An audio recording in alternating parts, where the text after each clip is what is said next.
Welcome everybody. Thanks for coming today to London Futurists, where the question we're asking is, how is the landscape going to change over the next 5 to 10 years for what various people have called cybersecurity and cybercrime? I raised this question on Twitter whilst advertising this event, and the futurists that I know based in Washington DC said, "Oh, that's an easy question. It's going to change totally." And what we're going to hear today is whether that's a reasonable forecast or whether we are more in control of the situation. How frightened should we be? How reassured should we be? And what indeed should we be putting our focus on in terms of what are the really significant questions rather than just the ones that happen to get some glare of media attention for one reason or another. My name is David Wood.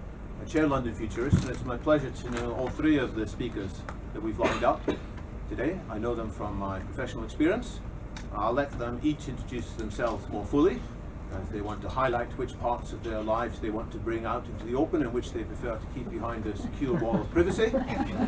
But let's just say that they have all got very interesting and thoughtful things to say on this subject. So we're going to kick off with Craig Heath, who did actually work with me in the mobile phone industry for rather a few years, as the two of us, amongst others, were helping to figure out the future for smartphones. Today we're not talking so much about the future of smartphones, we're talking about the future, as I say, of cybercrime and cybersecurity. So let's say welcome Craig Heath.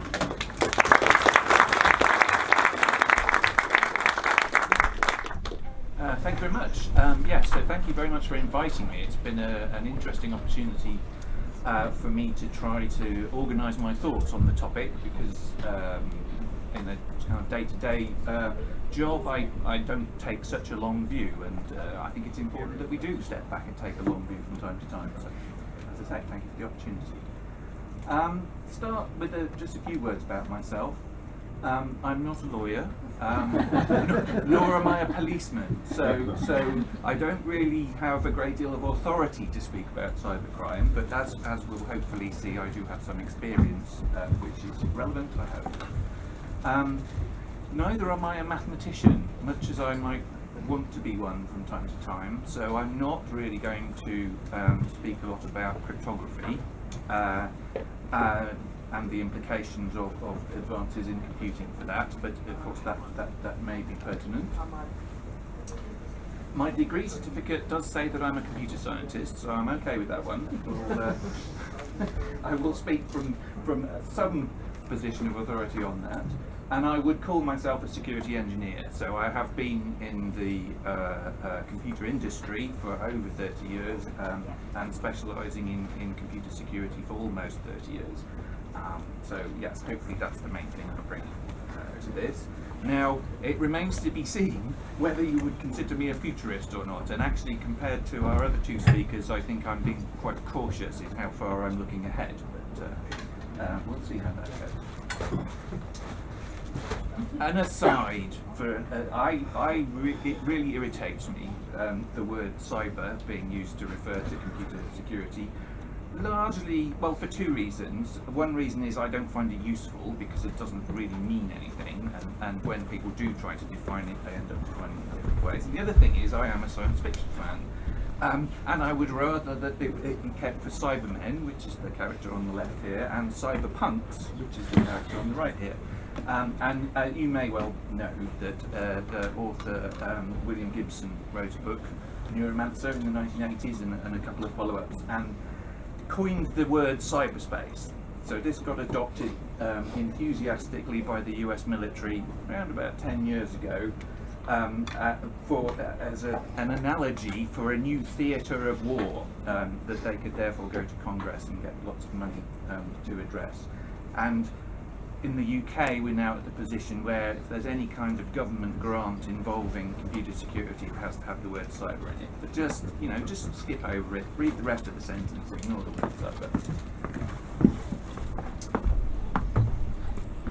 As I say, I don't really try to predict the future too far in advance in my day job, but I appreciate the opportunity to kind of approach this in a methodical way. So seems to me that a reasonable basis is to consider the trends that we have seen over the past decades and think about what may happen by means of thought experiments in the coming years. And so where am I getting these trends from? Well, as I said, I've been in the computer industry for quite a long time. I did get my first job programming on microprocessors in 1977. I was a teenager, so that I'm not quite as old as that might lead you to believe. Yes, and as I say, I've been specialising in computer security for a long time, really with a focus on platforms, so operating systems and smartphone operating systems and so on. And I have an interest in the history of information security. So this goes back a long way, and David Rogers does a good talk actually going back to the Romans and how they started using cryptography. I'm only going to go back as far as Victorian times here with August Kirchhoffs, who came up with some rules for crypto systems essentially, so military secret signals. And I am particularly interested in Bletchley Park. I volunteer there. If you come along, you can look for me on Tuesday afternoons. I volunteer in the archives. And I think that what went on at Bletchley Park, if you don't know, that's where the British code-breaking activities were centred. And they were very successful in breaking German codes and thereby saved many lives. Some say millions, but that's arguable. And I think that there's still lessons that we should learn from that, and I will briefly refer back to that later in this presentation. So that's where I'm looking for trends from. So going back a long way in a high-level view and about 30 years in personal experience. How far away does that then let me look into the future? Well, I'm not sure. I'm being pretty cautious here because you can't. Progress accelerates. So if I'm looking back 30 years, that doesn't mean I can look forward 30 years. And of course, I'm conscious of the context of this, that there is the notion of the singularity that may occur, and by definition, and I'm going to appeal to mathematical logic here, you can't look past a singularity. There's no trend that goes through that. So I'm confining myself to the short end of the 5 to 10 years that David suggested.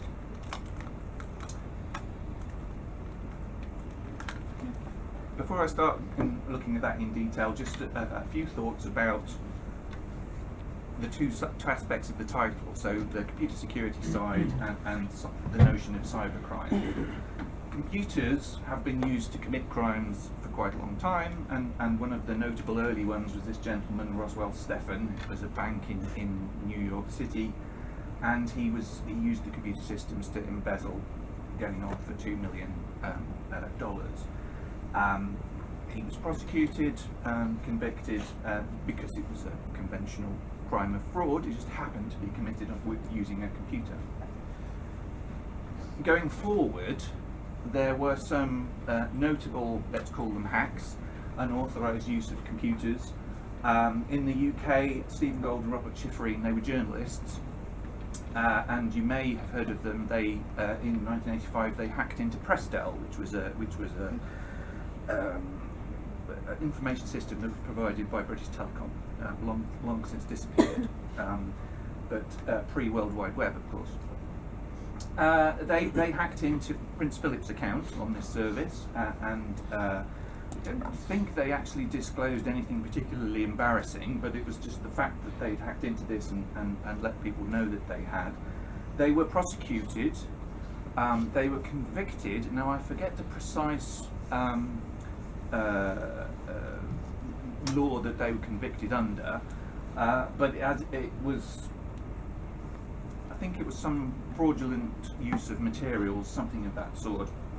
In any case, it proceeded up various levels of appeal to the House of Lords, and they were eventually acquitted. That it was felt to be an abuse of the existing law to apply that to just unauthorised entry to a computer system.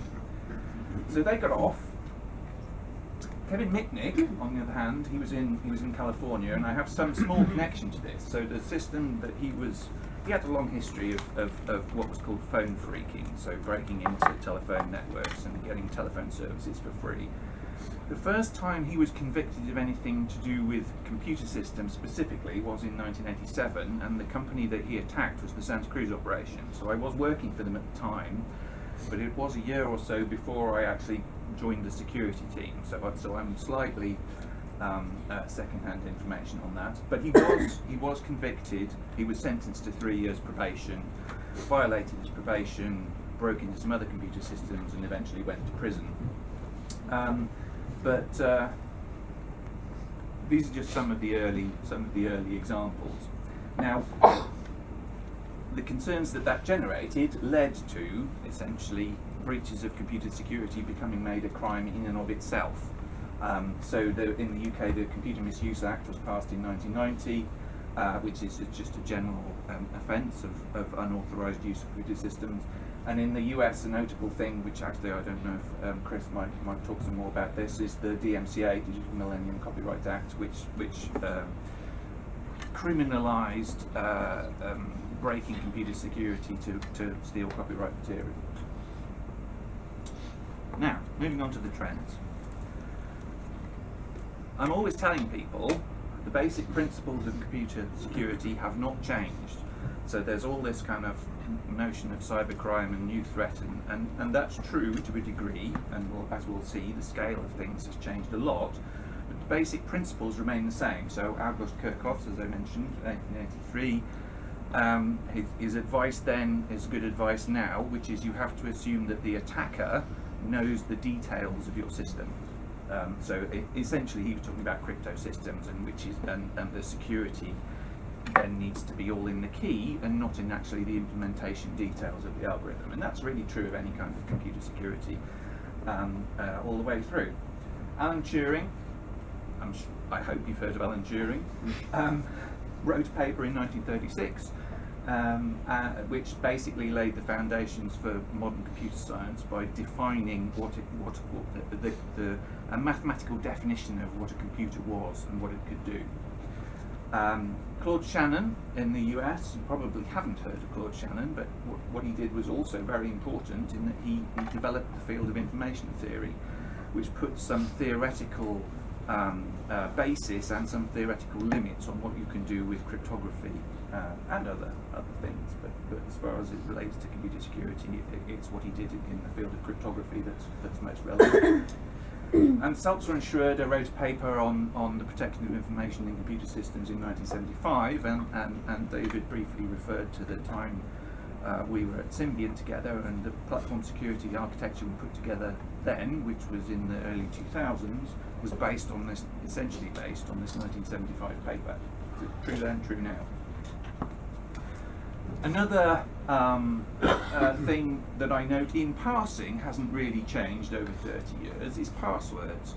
So there's a lot of interest and excitement in biometric authentication, so people have fingerprint readers on their iPhones, and that's all well and good.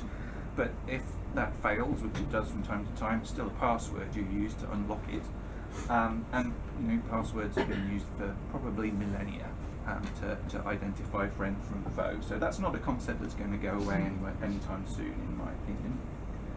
And the other thing that's a constant is, regardless of the sophistication of your security system, the humans are going to be probably the weakest link. So social engineering, con tricks in Victorian London, the shell game, that sort of thing, that develops into the digital world, into trying to fool people to do what you want them to do.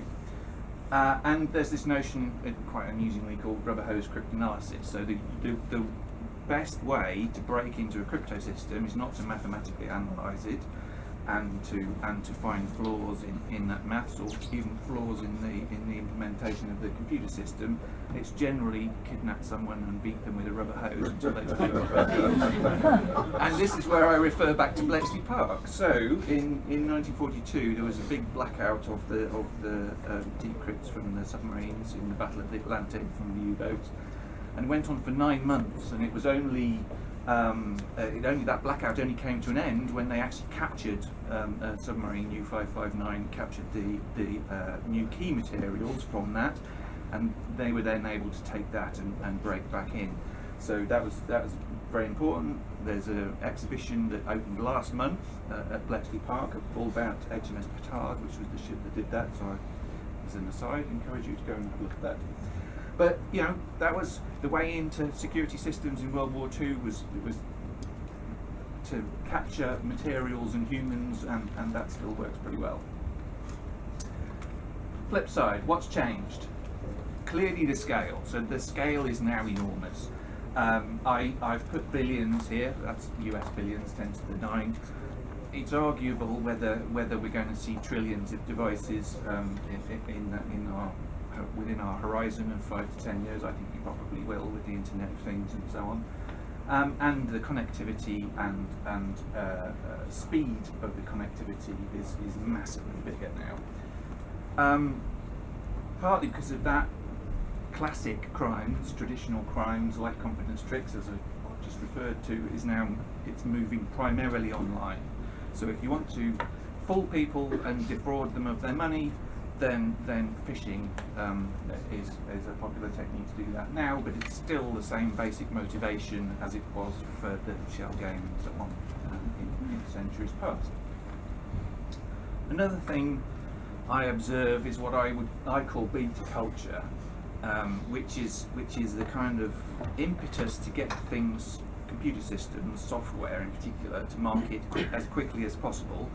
This essentially means they get shipped before they're ready, and all new features get shipped before they're ready as well.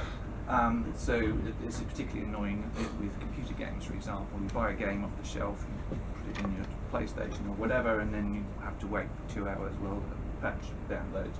But that's a fact of modern life, that means that we rely on the systems we use being continually updated. This may or may not be a good thing. Moving on from that, it is the case that as the technology becomes more capable, the individuals using that technology becomes more capable, and it magnifies the consequences, and that works for the good guys just as well as it works for the bad guys. So we can find a flaw in a computer system, we can patch that, other things being equal, we can patch that pretty quickly, perhaps in hours, get it out to millions of systems around the world and protect people. That's great. Similarly, if an attacker finds a flaw in a computer system, they can exploit that within hours and harm millions of users around the world potentially. So again, swings and roundabouts. And the last thing that I'm going to mention in this context about what have I seen change over the last 30 years is what's called the attribution problem. This boils down to traceability of actions online. So you may have seen some of the recent hacks of, like I forget the name of the department, Office of Personnel Management, I think it was, in the US, were hacked, and it came fairly clearly from China. Not absolutely clearly from China, it has to be said. China could have been a staging post for this attack coming from somewhere else, but you absolutely can't tell. Was that some state-sponsored agency, or was it some kid in a cyber cafe? You just don't know. That used to be an easier problem, I think, when it was fixed lines and potentially you could trace the path of the call and so on and so forth. There's just too many ways to hide these days. I'm conscious of time, so move rapidly on. Would I say, given what I've seen over the past 30 years, is computer security getting better or worse? I honestly don't know. So it depends who you ask. If you ask people in the profession of computer security, they will almost universally say it's getting worse. It's like the sky is falling, attackers are growing in numbers, consequences are getting worse, the old techniques aren't working, and all of that is true. But if you ask the man on the Clapham omnibus, will he stop using the internet, or she, the woman on the Clapham omnibus, will she stop using the internet because of fears about cybersecurity? I don't know anyone who's actually going to go that far and simply stop doing business online. It's just not an option. So my hypothesis, therefore, which is perhaps disappointing and doesn't really lead to a great deal of exciting debate, but we'll see when the other two speakers come along, is actually, I think we've probably reached a level of equilibrium over the past 20 years at least, that society finds acceptable. So there's a level of risk that's acceptable, and when external influences affect that, then the context, the forces are changed, and we muddle along and generally manage that to a level that doesn't inconvenience people unduly. But anyway, let's see. Let's go on to the thought experiment part. What's going to make it worse? One thing that I think is very well worth worrying about is the increasing complexity of systems, especially as you have machine learning and the like. It's getting to a point where no individual human can understand the totality of some algorithmic decision that's being made, and if that's a security issue and you don't understand why that's happened, you're not going to be able to fix it. So that is a serious concern. Another relatively indisputable thing is that as time goes on, attacking computer systems just becomes more and more attractive to those attackers, because there's more money transacted online, individual transaction limits increase, more and more data is online, so there's, at least in theory, more value you can derive from that. What's also true, and an area that I've just recently got deeply involved in, is that the Internet of Things means that stuff that happens in cyberspace, if you must, is going to affect the physical world. And there's even a word for that, which of course the context of that is an EU grant of money to various people, which it calls it cyber-physical systems. But okay, I'll go with that. That's at least well defined. So stuff that affects the real world, and canonical example there is driverless cars. And yeah, people have safety concerns about driverless cars. People have safety concerns about driver-full cars as well. So again, it's like swings and roundabouts. And the last thing, which is probably the one non-obvious thing on this slide, is that I think we're getting better. Again, I'm not a lawyer or a policeman, but I think we're getting better generally at policing crimes in the physical world. So there is a fall in violent crime, I think, and the harder it is to commit crimes in the physical world, the more likely it is that the bad guys are going to start concentrating on the virtual world. So that was the downside. Now, what do I see as the upside? Well, going back to my hypothesis, I think government and market forces somehow muddle along to counteract the downside of it. And one thing that I would really hope would make a difference is consumer awareness of secure versus insecure products, and people would actually pay more or refuse for a secure product, or refuse to buy an insecure product. Now, I fear that that's actually not true, not going to happen, because of this gentleman, George Akerlof. Now, he's a Nobel Prize-winning economist. He wrote a paper in 1970 called Market for Lemons, and that deserves a little bit of explanation. This is American slang, and he was writing about the market for used cars. So you've got peaches, which are the really good used cars that were driven by a little old lady to church on Sundays, and you've got lemons, which are the ones that were thrashed and are about going to, the big end's going to go next week. And what he wrote about, he called information asymmetry in the market, but basically boils down to consumers can't tell a peach from a lemon. So the price in the market tends to be depressed by the fact that there is the existence of lemons, and people are not going to pay the value of a peach because they might get a lemon. I think that this same thing is true of computer security, in that it's absolutely impossible to pick up a product from a shelf and say that one's secure and that one is not. So unless and until we get to that point, I don't think consumer awareness is actually going to help very much. Another influence from the realm of market forces is the risk of reputational damage, and we've all heard, lots of news articles about the TalkTalk breach and Ashley Madison and so on over the past year. And I'm going to talk a little bit more about reputational damage and how important that might be in a minute. I'm also going to talk a little bit more about cost of breaches. Now, if companies are able to accurately value the cost of a security breach, then they will, you would assume, if they're being rational, they're then going to invest more money in order to defend against the possibility of that breach happening. And actually, one way in which that might become routine is if insurance companies start to require proof of adequate computer security defences before they offer businesses insurance. So that's quite an interesting area, actually. But what I would say as a note of caution there is I remember sitting in a room at least 20 years ago saying, won't it be great when insurance companies put security requirements on their business insurance? And it hasn't happened yet, so I'm not holding my breath. And then the other side of the upside balance is whatever governments choose to do, so legal forces.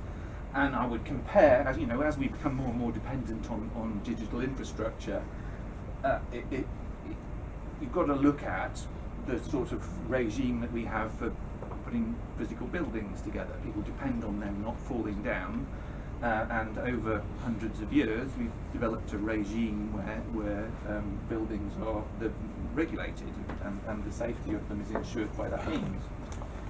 Similarly, licensing, so people don't build bridges unless they're actually, chartered engineers, but they certainly build enormous computer systems that we all rely on.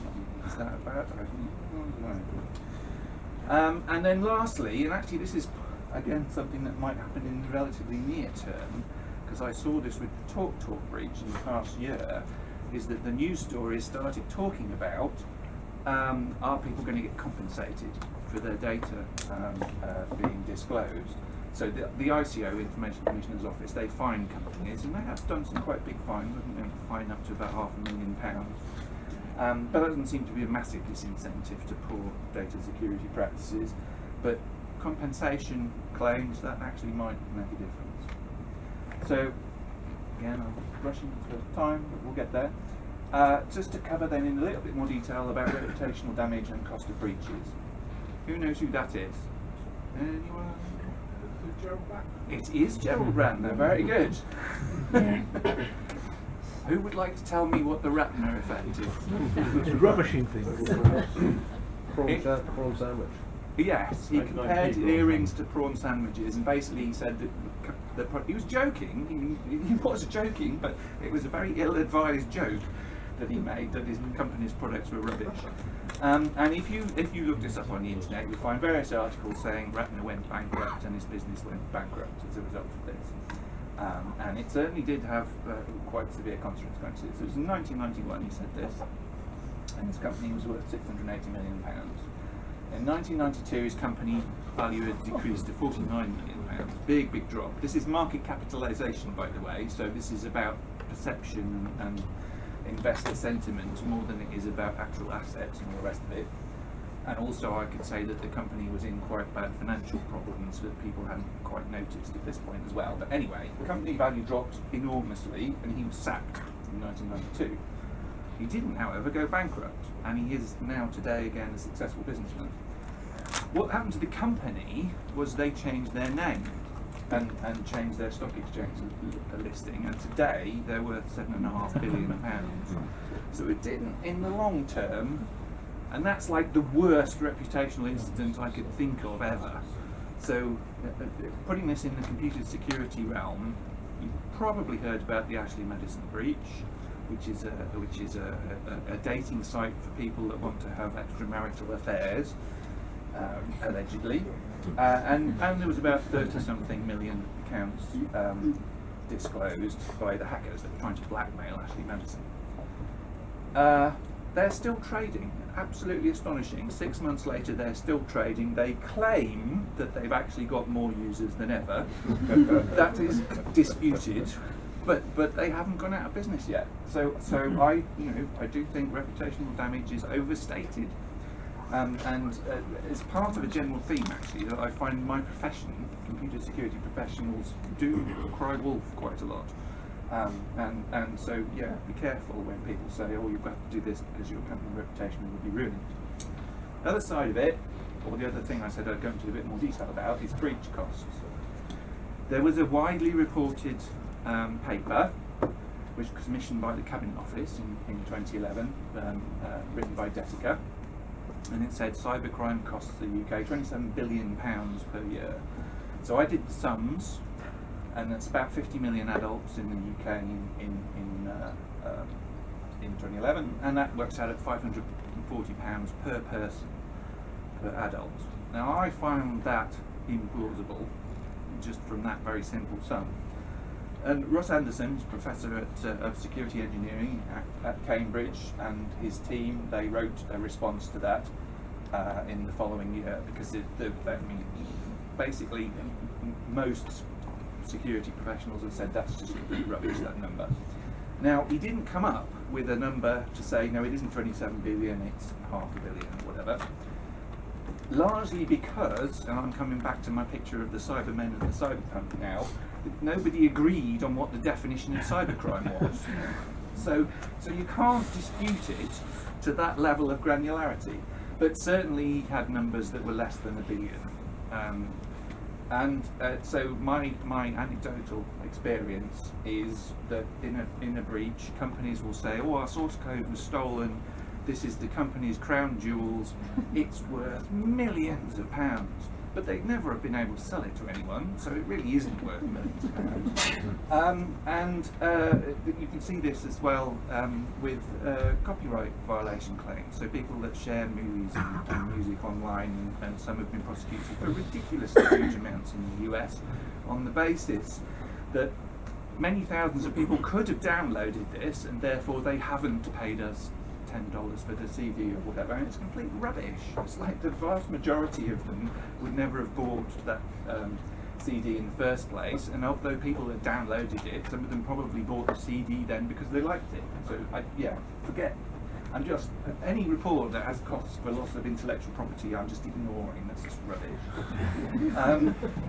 And then the other major part of it was losses due to fraud. Now, as I said earlier, crime has moved online, that's indisputable, but fraud has been an issue for banks for centuries. And the cost of fraud is a business expense, a normal operational business expense for them. So sticking it in a report that says these are huge cybercrime costs, when they would have had to pay for check fraud, in years gone by, I think is an unreasonable way of adding up the numbers. So anyway, enough rant. Last slide. Where is that going to take us? And as I say, I'm not looking particularly far forward. The other two speakers, I'm sure, will look further.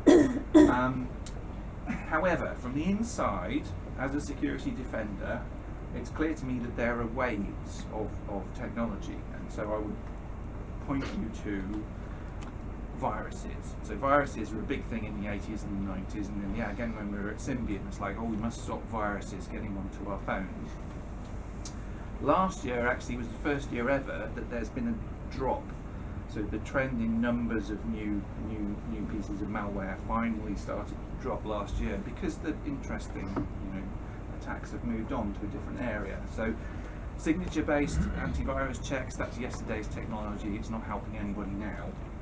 Where we are right now is that the big thing is let's have an annual penetration test of our systems, so we'll get external people in, they'll break in and tell us how they did it and we'll fix it, and we'll have people look at the code we've written and say, oh, you've got that bit wrong, and you'll fix that. That's not going to go on forever. In fact, I don't think it's going to go on being particularly useful for very many years. So I think that already people should be looking at new ways of defending, because attacks move on, defence has to also move on. And there are areas that we can do much better and should do much better in, and I think that's largely to do with how we build the products, and perhaps, as I referred to earlier, the regulation and legislation can help with that. And so again, a kind of particular hobby horse of mine is a lot of people that build these systems that we rely on have no computer science training, and I think it's really important that they understand things like Salter and Schroeder's principles and separation of code and data and all that kind of thing. So I'm perhaps becoming old and curmudgeonly, but I'm leaning towards saying developers of certainly safety critical systems ought to be licensed and ought to have computer science training. So I ran a little bit over my time there, sorry about that, but I'm done. And if there are any questions, or we can speak after the 3 presentations. Well, thanks very much, Craig.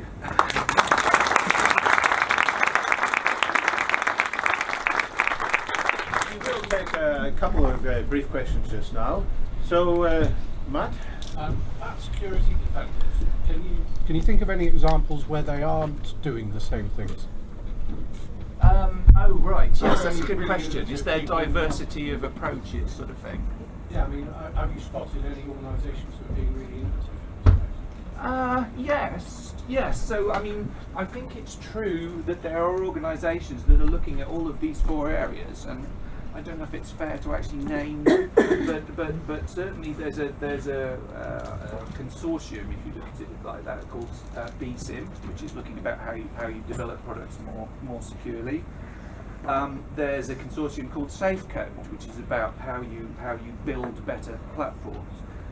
The tools and the developers, I think we're a bit early stage there, but again, there's plenty of scope for what might be done, I think. And are they working with the commercial companies? Oh yes, they are commercially funded. So yeah, I mean, I don't know. I shouldn't really malign my principal source of income at the moment, but I think that government projects tend to be a little bit behind the curve in terms of innovation of security defences. So, Craig, you're saying basically this is not a static playing field. There are new forms of attack and there are new forms of defence. And basically, you're painting a picture that by and large is going to keep on. And provided we're smart enough, we'll muddle on through. And there's an arms race, but it's not an arms race you're predicting to escalate and explode in any I don't see a tipping point, to be fair. One thing I didn't mention though was quantum computing, and I know David Rogers is going to perhaps touch on this a little bit. That might be some kind of ironically step change in the quantum change. Yes. So, question over here. Hi, great. Very enjoyable. One of the things that you mentioned earlier on was about policing in the physical world, groovy. I'm interested particularly in forensics of virtualized systems, which has completely shattered the current computer forensics area. I wonder if you've got any views on the impact of that. I do. I was at a thing called Scrambling for Safety this Thursday, which was reviewing the draft investigatory powers bill. I think, in as much the same way as I think security professionals tend to claim the sky is falling to justify their own existence, and I'm not a lawyer, I'm not a policeman, I think law enforcement agencies do tend to overstate the case so that they can kind of reach a compromised position and get where they want. And I think that the way the legislation's going, based on that meeting we had on Thursday, is in the right direction. And again, perhaps to the chagrin of the governments, a lot of that's to do with Edward Snowden, in that it's moved the debate into the public space. So we're having intelligently informed discussions about that, and I'm not against, by any means, lawful interception of communications. I think that's an important capability, and I think that we can build it in a considered and transparent way. Yeah, I was thinking more in terms of post-facto investigation rather than prevention of intercepting. I'm not a policeman, by No, well, the bill covers both. So it calls the forensic side of it equipment interference, so the ability to break into devices. And yes, I think we're approaching the kind of live comms part of it and the forensic part of it together, which is good. Okay, we will continue this discussion, absolutely, but let's feed in the viewpoints of a couple other speakers, and then we'll bring everybody back. So at this stage, thanks Craig, I'm going to swap over the slides and find, hopefully, this one here. So these are the slides from another one of my former industry colleagues, David Rogers, who has worked in network operators, who's worked in industry bodies trying to define proper security protocols, and he now runs his own company, Copper Horse. He may say more about himself and how to work with him. So what does the future of security, cybersecurity and cybercrime look like? David. Cheers, David.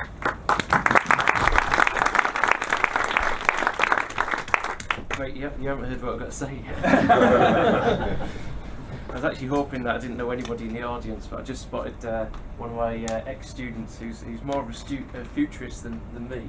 I won't name him, but it's a him. But the last time I saw him, he was scooting around drunk in Oxford on an electric unicycle. So we'll save that story for later. Yeah, I'm really pleased to be invited to kind of talk about something that's not my normal topic, and I like Craig. It gives me the opportunity to talk about stuff in the future, and that's fantastic, because normally I'm dealing with near-term issues and things that companies that have problems right now and technologies that have problems right now. The future is probably all too scary. I'm a security person, right? It's something I don't often have to think about. So at the moment, my company's primarily looking at Internet of Things security. So a lot of the sort of mobile phone industry has moved on from the handset world to other connected objects, and that's loosely called the Internet of Things. It's pretty much a marketing buzzword like Web 2.0, and encompasses lots of things that are not actually connected to the internet. But that's the topic. To be honest, this is what I think about most of the companies that I see doing Internet of Things related products. If you haven't seen InfoSec Taylor Swift on Twitter, you should have a look. Now, the problem is that lots and lots of what people call verticals, so different types of companies in different sectors, are suddenly rushing into connecting their products to the internet, because that's obviously a good thing. And probably the most well-known example is the connected fridge. It's the one that the politicians and every person in the industry brings up all the time, but I've not actually seen a connected fridge that's usable or actually useful. But other industries have been creepingly getting more connected anyway, prior to this term of Internet of Things, and people would call it M2M as well, machine to machine. And this has been going on for a number of years. It probably came into stark contrast, I think, in terms of the cyber physical, as Craig calls it, what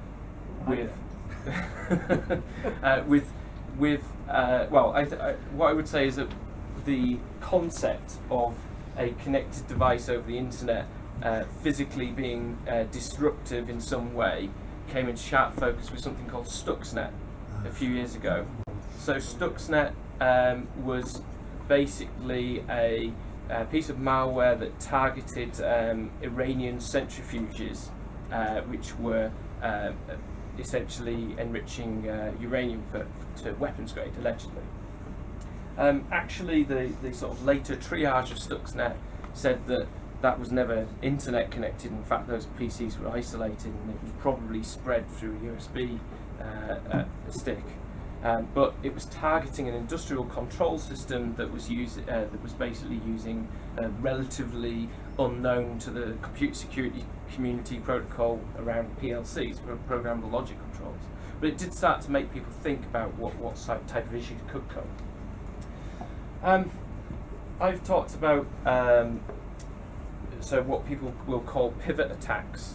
So there's a guy called Ken Munro, good guy to follow. He's been attacking Wi-Fi enabled kettles that are selling for £100 with basically a $2 Wi-Fi chip inside it, completely useless. They've got Telnet open, and the pivot attack is basically to Telnet in and steal the Wi-Fi password. The attack is not on the kettle, it's on the network that it's connected to, or other computers that it's connected to. And in the same way, they're sort of jumping the air gap into networks is a key objective of attackers. The attack methodology might also be a pivot attack. So the example I give on connected agriculture is that the attack is not on the farmer. So if I want to disrupt the irrigation system of some almond trees in California, which is very, very lucrative and profitable, perhaps I'm actually motivated because I'm a hedge fund and I want to short against the futures of almond prices. You want to go long. Sorry? You want to go long. Price will go up. Yeah, there's a hedge fund guy there. Don't do it. People don't think about these things, and it's very, very difficult to think about these things, and again, it's a sort of futurist challenge, I guess. But I'm not really going to talk about IoT, but it's a key problem. Well, if we've got everything connected, and we kind of let's assume that all technological challenges are gone and everything. So we have smart cities, whatever that means, but buildings that are completely connected and somehow attached to the internet in some way. Every single car is connected in the world. That makes us potentially more vulnerable. The threat landscape is probably much greater. Certainly the vulnerability landscape is much bigger, because certainly all of those vehicles and buildings, the complexity of them means that there will be X number of vulnerabilities, and Y of those X will be exploitable. The worrying thing about some of these types of technologies is what happens if it gets in the hands of a bad actor, but used in the normal fashion. So the sort of fear, uncertainty and doubt, people would talk about using some kind of remote control app like this, where you can turn on the engine. So in the hands of a terrorist, they could perhaps turn on the engine and then ignite some explosive. Or in a fully autonomous vehicle, they could drive that vehicle at a target. And we'll come back to that bit right away. So there's a few of these sites actually, so I'm not actually sure which one's the real end of the internet, but there you go. So does anybody have a clue what the future of the internet is or will be? Is anybody involved in this space? Does anybody have a guess? You can say anything. Talk about this. Okay. Yeah, you're not left. There'll be AI programs that you can have a conversation with instead of using Google searches. Yeah, we're going to talk about that actually as well. Yeah. Internet architecture. Brain-computer interfaces. Yeah, very worrying. Absolutely. So a couple Connected of people have been. consciousness. Neuroprosthetics. Analysis of traffic. Potentially, yeah. Everything's going to get routed over Tor. He's not laughing. He's not. There's also the fracture into various tracks of internet. There's the what? Sorry. Fracture of various tracks of internet. So we've got what we've got now, and then we'll have like commercial and less commercial. Here's something for you, rank and file, etc. Well, yeah, that's an interesting sort of hierarchy of internet capabilities and. I'd like an advertising free internet, that'd be good. Let me give you an intriguing one. The blurring definition of what constitutes an act of war. Okay, right. Well, we will come back to that one as well, so I expect another question from you. So, the fact is there are people who are looking at what the next generation of the internet will be. One of those people is one of the co-founders of the internet. And it's not Al Gore. It's Bob Kahn. So Bob Kahn and Vince were two of the main people around TCP/IP and widely regarded as sort of co-founders of the internet. And Bob Kahn's probably the lesser known of the two. Vince is very well known. He's the sort of main internet evangelist for Google. But Bob Kahn's been looking at something, and he's been pushing this in the IETF. Didn't actually go very well in the IETF. It was published as an information paper. And he has a different concept, something called the digital object architecture. So whereas the current internet is largely sort of document-based, what he's looking at is something that's object-based, or describing objects using digital object identifiers, and then unifying that together with a digital object architecture. So you mentioned Tor, for example. There are a bunch of people who are potentially saying that Tor could form the core architecture of a future internet. And there are other people who will talk about, particularly in the Internet of Things world, so IBM, for example, has started to look at blockchain-based mechanisms, and people are talking about side chains and things like that. Now, blockchain is probably the topic du jour, particularly in fintech, but there are lots of issues around all of these different types of technologies. So blockchain has scalability issues and things like that. The digital object architecture probably has a lot of trust issues, but I'm going to talk a little bit more about that. But the fact is that there are people working on that now, and you can get involved in some of those projects. It's not hidden, but it's just not that visible right now. But it's closely linked to that future of everything connected. And so I was going to put a picture on here of what I would class the sort of existing internet to be within that future internet of whatever we call it. And it's probably a tiny little square in the bottom with a massive square here of the other stuff. So I decided to actually do some numbers to try and get you thinking about this. So can anybody guess what that number refers to from 2010? Web pages? No. Servers on the web? Connected devices? No. No. Think publications. Cat pictures? Cat pictures? Way more than that. It's way more. Okay, I'll tell you because we've got a few more and we haven't got enough time. That is, according to Google, that is the number of books, all the books in the world. Which I thought was quite a low number, but it's not the number of iterations of each book or number of editions. What is that at on 12:05 on the tube today? Oh God, it's more books today. No, somebody said that's the number of web pages. That's the number of web pages, supposedly today. Again, an astonishingly low number, I thought there. What's that? Well, first of all, what is that number? Does everybody know? Number of synapses in your brain. Might be less than that. Anybody guess? Okay, it's a bit cruel. It's 7 quintillion 500 quadrillion.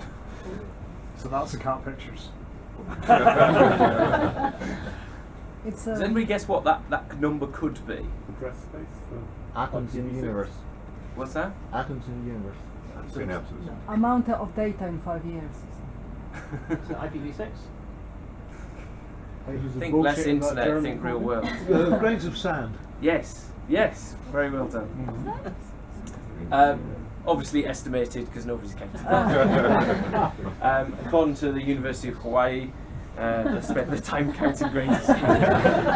I don't know what the relationship to, one of the common questions on Google is, are there more grains of sand than there are stars? I don't know the answer to that one. I don't think anybody does either. So I got all of these answers on the internet. So just to kind of get you thinking about, so I actually wanted to know how many objects there are in the world, and this is probably getting closer to the thing. So if we are looking at the next internet that's object-based, we're talking crazy numbers, and actually probably today's technology is not going to be able to deal with it. And I don't think, for example, the digital object architecture can cope with even the existing internet, never mind that kind of number. But of course, as we all know, 90% of the facts that you see on the internet are made up. Could be complete and some rubbish. Okay, anyway, back to more serious stuff. So who's behind all of these new initiatives? So if you look at the current debate, and we'll call it the post-Snowden debate, around internet governance, and this is where we kind of get a bit political, I guess. There is a sort of concern raised by various countries about US control or Western control of the internet.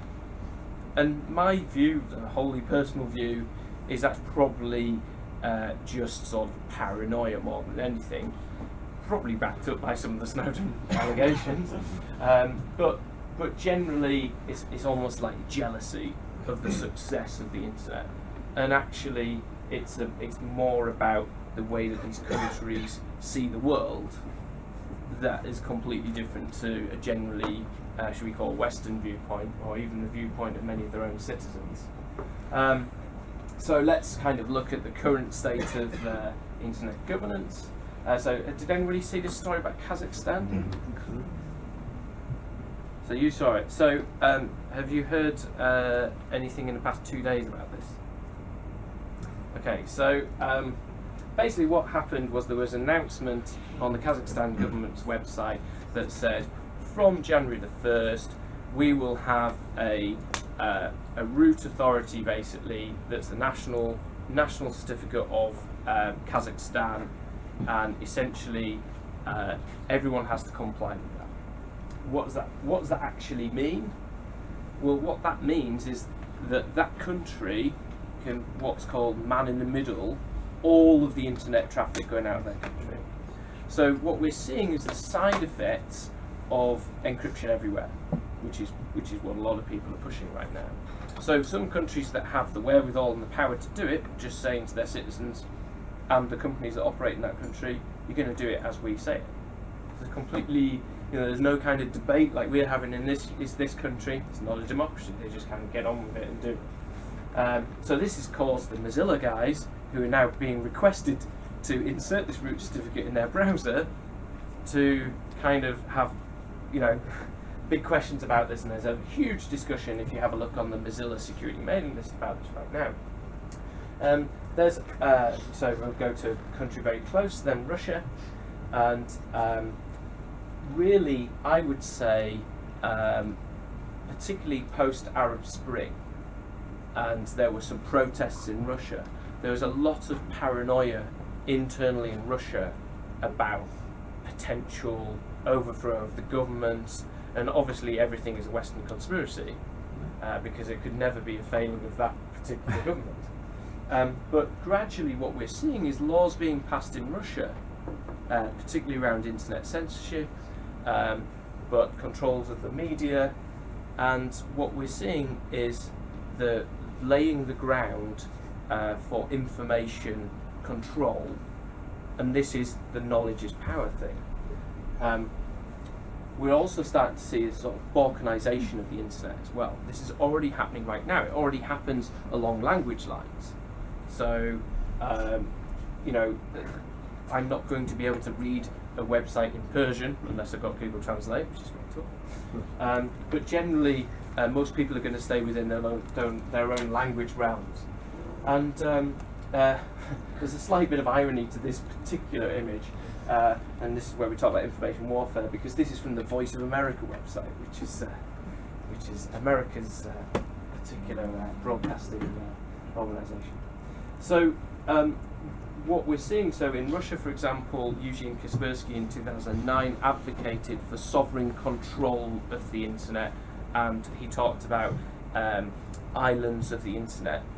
So what that means is it's no longer this sort of global commons that we're all happy with and that we all own collectively.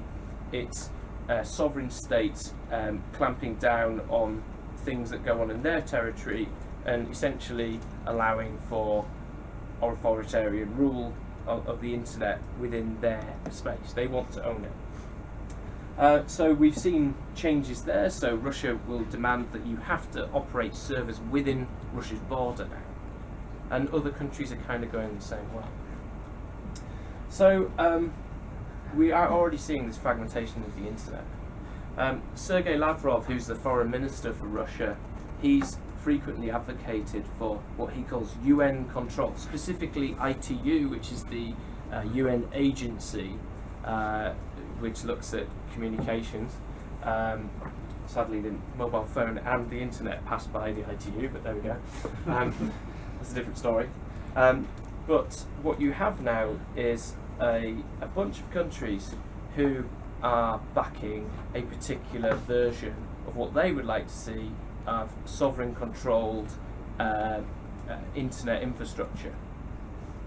So there is something based in Geneva that's been set up called the Donor Foundation, Digital Object Numbering Authority, which will there's a sort of sunset clause in that contract that basically if Bob Kahn, coming back to him, if he decides not to control the digital object architecture, that will fold into the ITU and the UN will run it.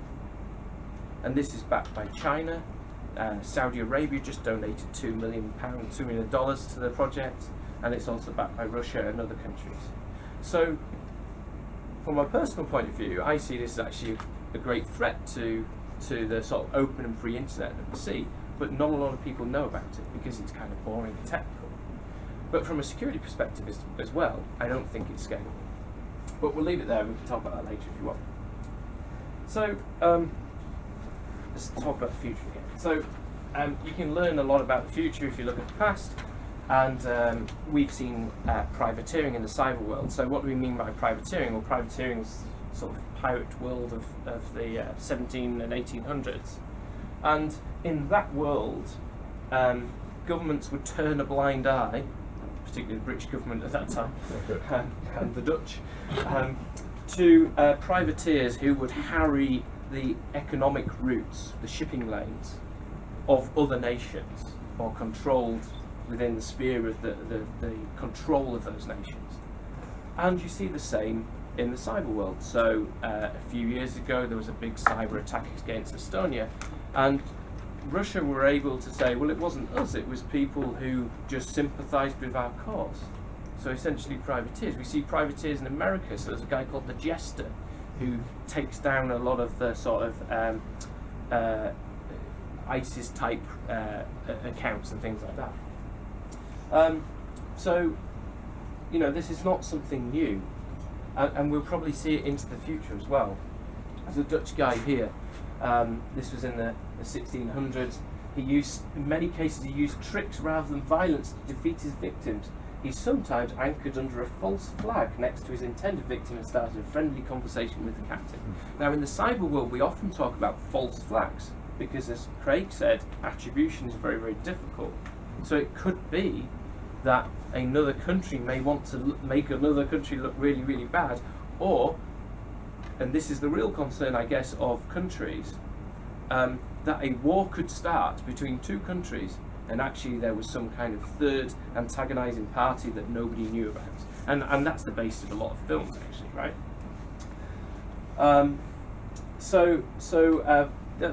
This, again, you know, there's lots of, I mean, there's a whole presentation here, and the people have written papers on piracy and its implications in the cyber realm. But it's certainly a concern. Both the Dutch East India Company and the British East India Company had private armies of their own. So the conquering of India was essentially done by a private army. And so we could see the same in this domain as well, that large non-state private actors could come to bear in some way. So, okay, let's say the future internet's great and we've got no problems. Actually, how in reality does information transfer around the world? And it goes across cables. So recently, there was an article in the Register about Russian submarines parking themselves over big cables.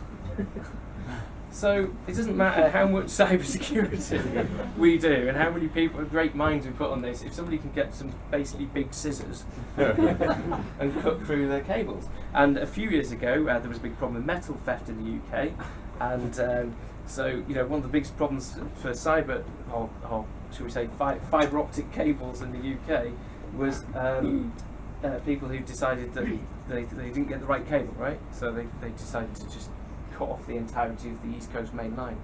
There's a big cyber issue. So, and there have been issues with natural disasters where entire countries have been cut off from the internet until a new cable's been made. So actually, when you look into the detail, the whole of the internet is relatively fragile. Does anybody know where the picture on the left is? Is it Tadcaster? It's Manchester. Tadcaster. It is Tadcaster. Oh, is it? Okay. I would never put a picture of Lancashire on the presentation. But, you know, I don't know, there was a gas cable going across there, but imagine if there were some important telecoms cables going over that bridge as well. It only takes a bit of flooding to potentially knock out various exchanges, and I think that happened in Leeds. I think various exchanges went out, and surprisingly, mobile networks also rely on actual cables too. So the fragility of and the lack of resilience that we have is quite severe. And if you just imagine a day without Facebook, you get the idea. So coming back to what I was saying before, so this is Reporters Without Borders, and we look at the countries that are backing alternatives to the internet. They are the same countries that regularly take action against journalists who may say something in opposition to the ruling power. So from a personal perspective, I'm not really invested in seeing things that are backed by those countries as the future technology we use. But we need an alternative, and maybe that will come from the Tor world, maybe it will come from the blockchain world, I don't know. But as it stands, we don't actually currently have a decent alternative. So then I'm coming to the end now. So does everyone understand? Yes, you want it, right? Westphalia, right? Okay. So the Treaty of Westphalia, I think, was 1642, but basically established the right of sovereignty, and so the basis of the country borders that we now have is really based. So when people talk about a post-Westphalian world or globalization, they're talking about the sort of breakdown of the nationalism that we see now. So going back a couple of slides, we saw very nationalistic viewpoints in terms of Russia and China, for example, and what they would like to do, which is concentrate on controlling their own countries. Actually, I spoke to a Chinese guy, I forgot to mention this, and I said, you know, about the open internet and how do you live without Facebook, things like that. And he said, no, but David, you do not understand. He said, you only have 70 million people in your country to control. Okay. But anyway, there are countries that are actually kind of going back to trying to stick with that sovereignty, and most countries are actually trying to deal with that problem now, that actually people in another country may not actually have the same views as the flag that they were brought up on, and they might not actually be traitors. You know, this is sort of the 21st century thinking, and people are collating together essentially online in this cyber world with different views. So one group of those would be Anonymous. You've probably all heard of Anonymous. So a loose collective of people who've never met each other, but have particular political views and objectives that they're trying to push, and specifically your government has failed you. And these are all connected together. So this is not ISIS, this is another group, but there are various groups in the Islamic world who would like to see a completely different world to the one that we live in now. And you know, that's a kind of anathema for most people in the West. I kind of feel like with the Romans when the Goths were at the gate, fearful that all these horrific things are going to happen, and beheadings and things like that. It does feel like that we're in this sort of very, very, very unstable world right now. But a lot of this is through information warfare, essentially. It's through information spreading online and incitement of hatred online that's leading to that between different countries. Edward Snowden himself, you could argue, well, he didn't fit into the sort of normal category of a traitor. He said that he liked his country, but he said that he was doing it to solve issues of surveillance in his own country. But some people will call him a traitor. But he's probably one of the examples of those types of individuals who do not identify at the core. There's no patriotism, and maybe patriotism is the last refuge of the scoundrel.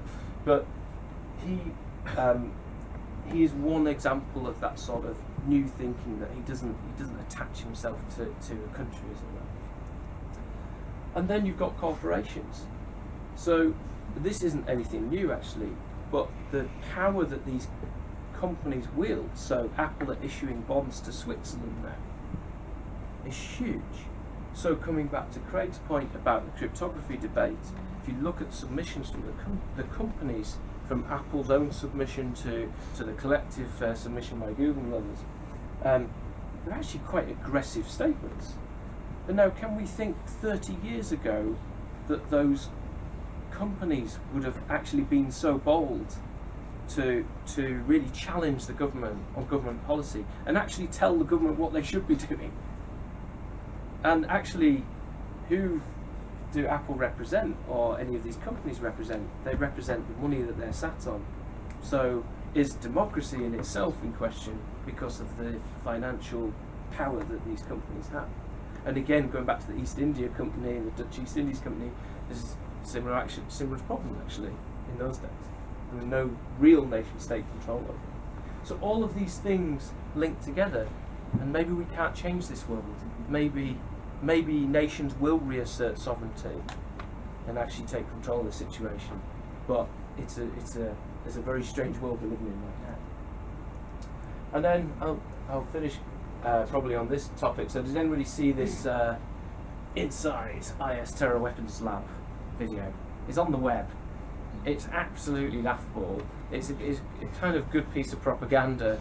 And you see these guys sort of beating pipes and stuff in the ex-equestrian centre in Raqqa, which is their lab. And they have a autonomous vehicle which seems to be controlled by DCMF tones on a mobile phone. That's another topic. But the fact is that most cyber terrorism that we're talking about is website defacement, which is pretty easy. It's mainly people using password crackers and things like that. But what we're seeing here, so what we're looking sort of for a successful attack, you're looking for intent, capability and opportunity. So arguably there's probably a greater opportunity now in Europe from sort of the immigration, and certainly we know there's intent, but whether they have the capability to carry out these types of attacks is largely questionable because of the sheer amount of defenders that are there. But that's not to say that it won't happen. And what you get is sort of projection of capability. So if you could kill one person by hacking their insulin pump, could you kill 8 million diabetics in America? And the mentality of these kind of people is such that we would never understand it. In the same way that we would never understand why somebody would go and get a job in a baby food factory and put glass in baby food. But that used to be a frequent event. Absolutely bizarre.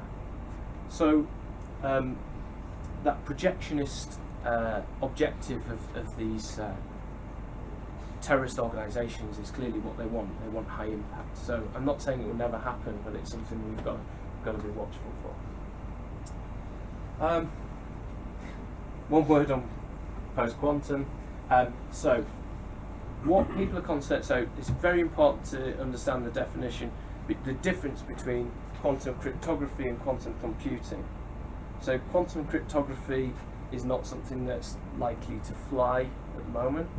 But quantum computing is making some big breakthroughs. So this is an example of a silicon-based, potentially quantum computer that can have qubit states. So what that means is vastly more power, computing power, than we've ever had before.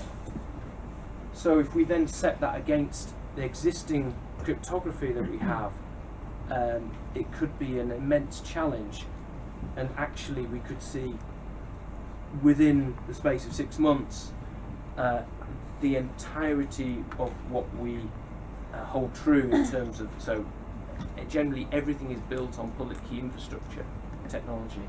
Everything is built upon prime numbers, essentially. And if that is challenged, we don't actually have any alternatives. So people are starting to look at alternatives in a sort of post-quantum computing world. And that is one thing that can really, really revolutionise things and cause problems. But who is going to be in the control of such power? It's going to be rich countries initially, I guess. I'll skip over this because I'm running a bit late. But crime and money. So most cybercrime is about money. And again, lessons from history. So Operation Bernhard was the the operation from Hitler to undermine the British Empire's currency. And they were actually they forced concentration camp prisoners to produce counterfeit notes. So £700 million of that was recovered in Germany in a lake in 1959, and it could have been highly successful. So what we're seeing there is intent and at that time capability. So you could see large-scale undermining of economies and the finance of economies, and that's, I guess, why a lot of people in the finance tech world would like to move to more robust mechanisms for digital money in the future. And somebody mentioned avatars, so there's already avatars available being used by the police. People have talked about machine learning that's already being used to detect things like crime patterns of burglary, and to good effect. And also precog. So what that means is, in some cases, shops are employing something called face watch, which is facial recognition. Actually, some countries like Russia are already using facial recognition. So if somebody walks into a shop that is known to committed a crime in the past, or known criminal, that shop would have the power to be able to chuck them out. Now, obviously, you can see the far-reaching implications of that. People might say now, well, I don't have a problem with that, but clearly, in the future, if you've done nothing wrong, that's a big, big problem for society. So lots of things coming. It's all very scary, and just let me know if you need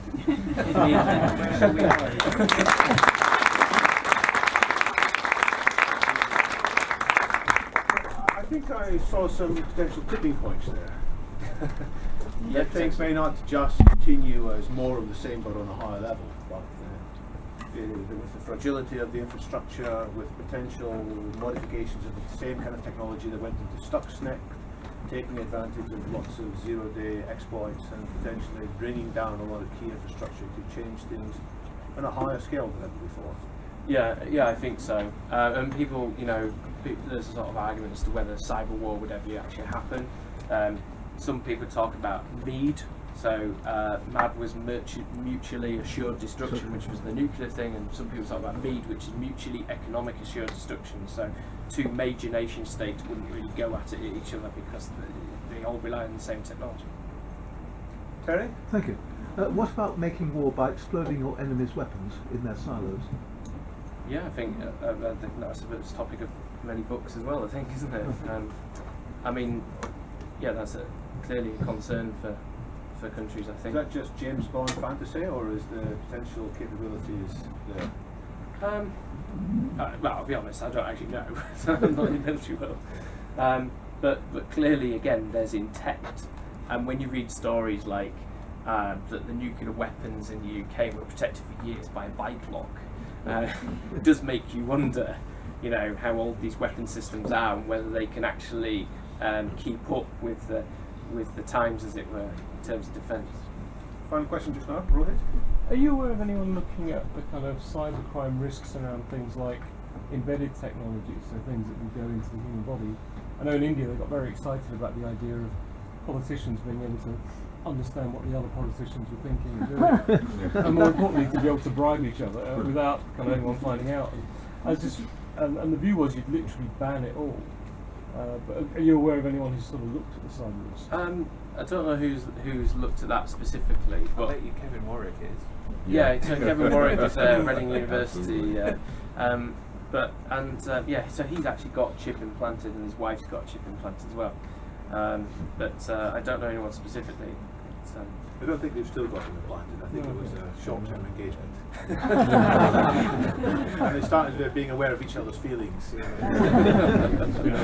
Limits on how far you go for science. Well, David, we will come back to these points, but time is pressing on. So let's come back in the end. But I want to hand over now to the third of the speakers today, who is Chris Monteiro. And I got to know Chris more when I got involved in politics of a sort, which is after I stopped work in the commercial field, got more involved in how can we actually change some of the bigger systems. And so Chris is going to offer how we can actually save the world by stopping cybercrime and protecting privacy. So let's see how it goes, Chris. Thank you.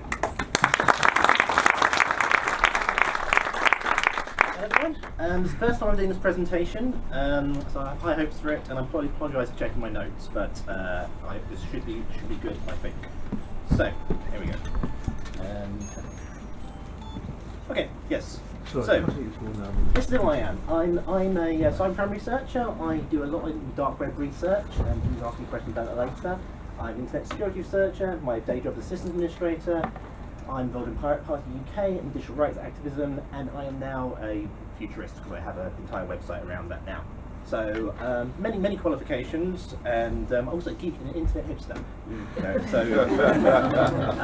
so I'm also giving myself a title as a grey hat Wikipedian. I write some stuff on Wikipedia that a lot of people think shouldn't be in Wikipedia, but it's in there anyhow about cybercrime, and I'm going to talk about this in quite a lot of detail.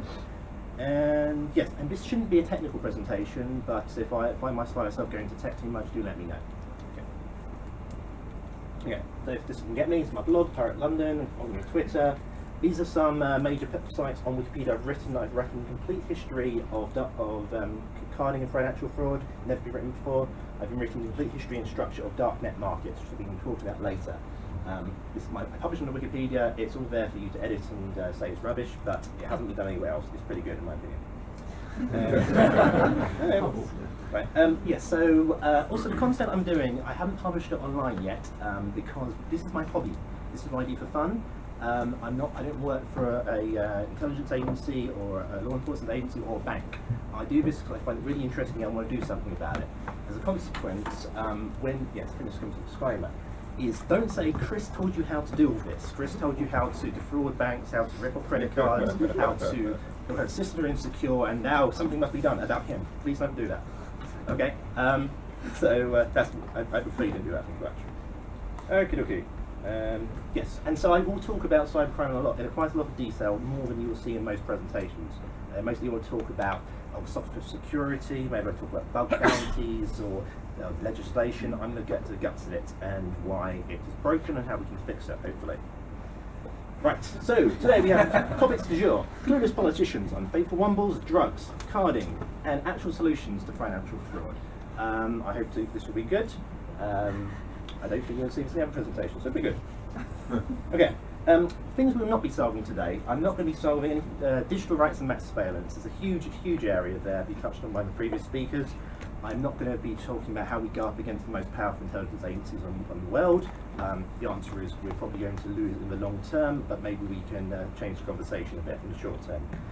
I'm going to fight criminal scammers who don't know any better, and we can actually fix the systems. So, there we go. Here we have our cyber criminal.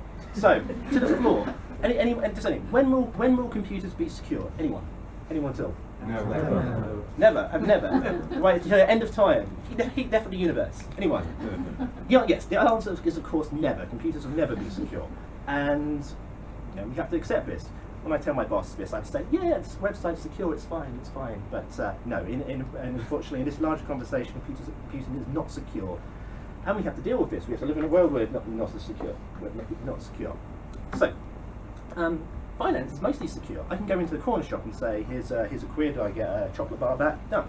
I don't have to part with my personal information. I don't have to give my address, my history, where have I been to a shop before. Doesn't matter. It's a very simple transaction in a corner shop. It's not like that online at all. I'll try and explain why. Okay.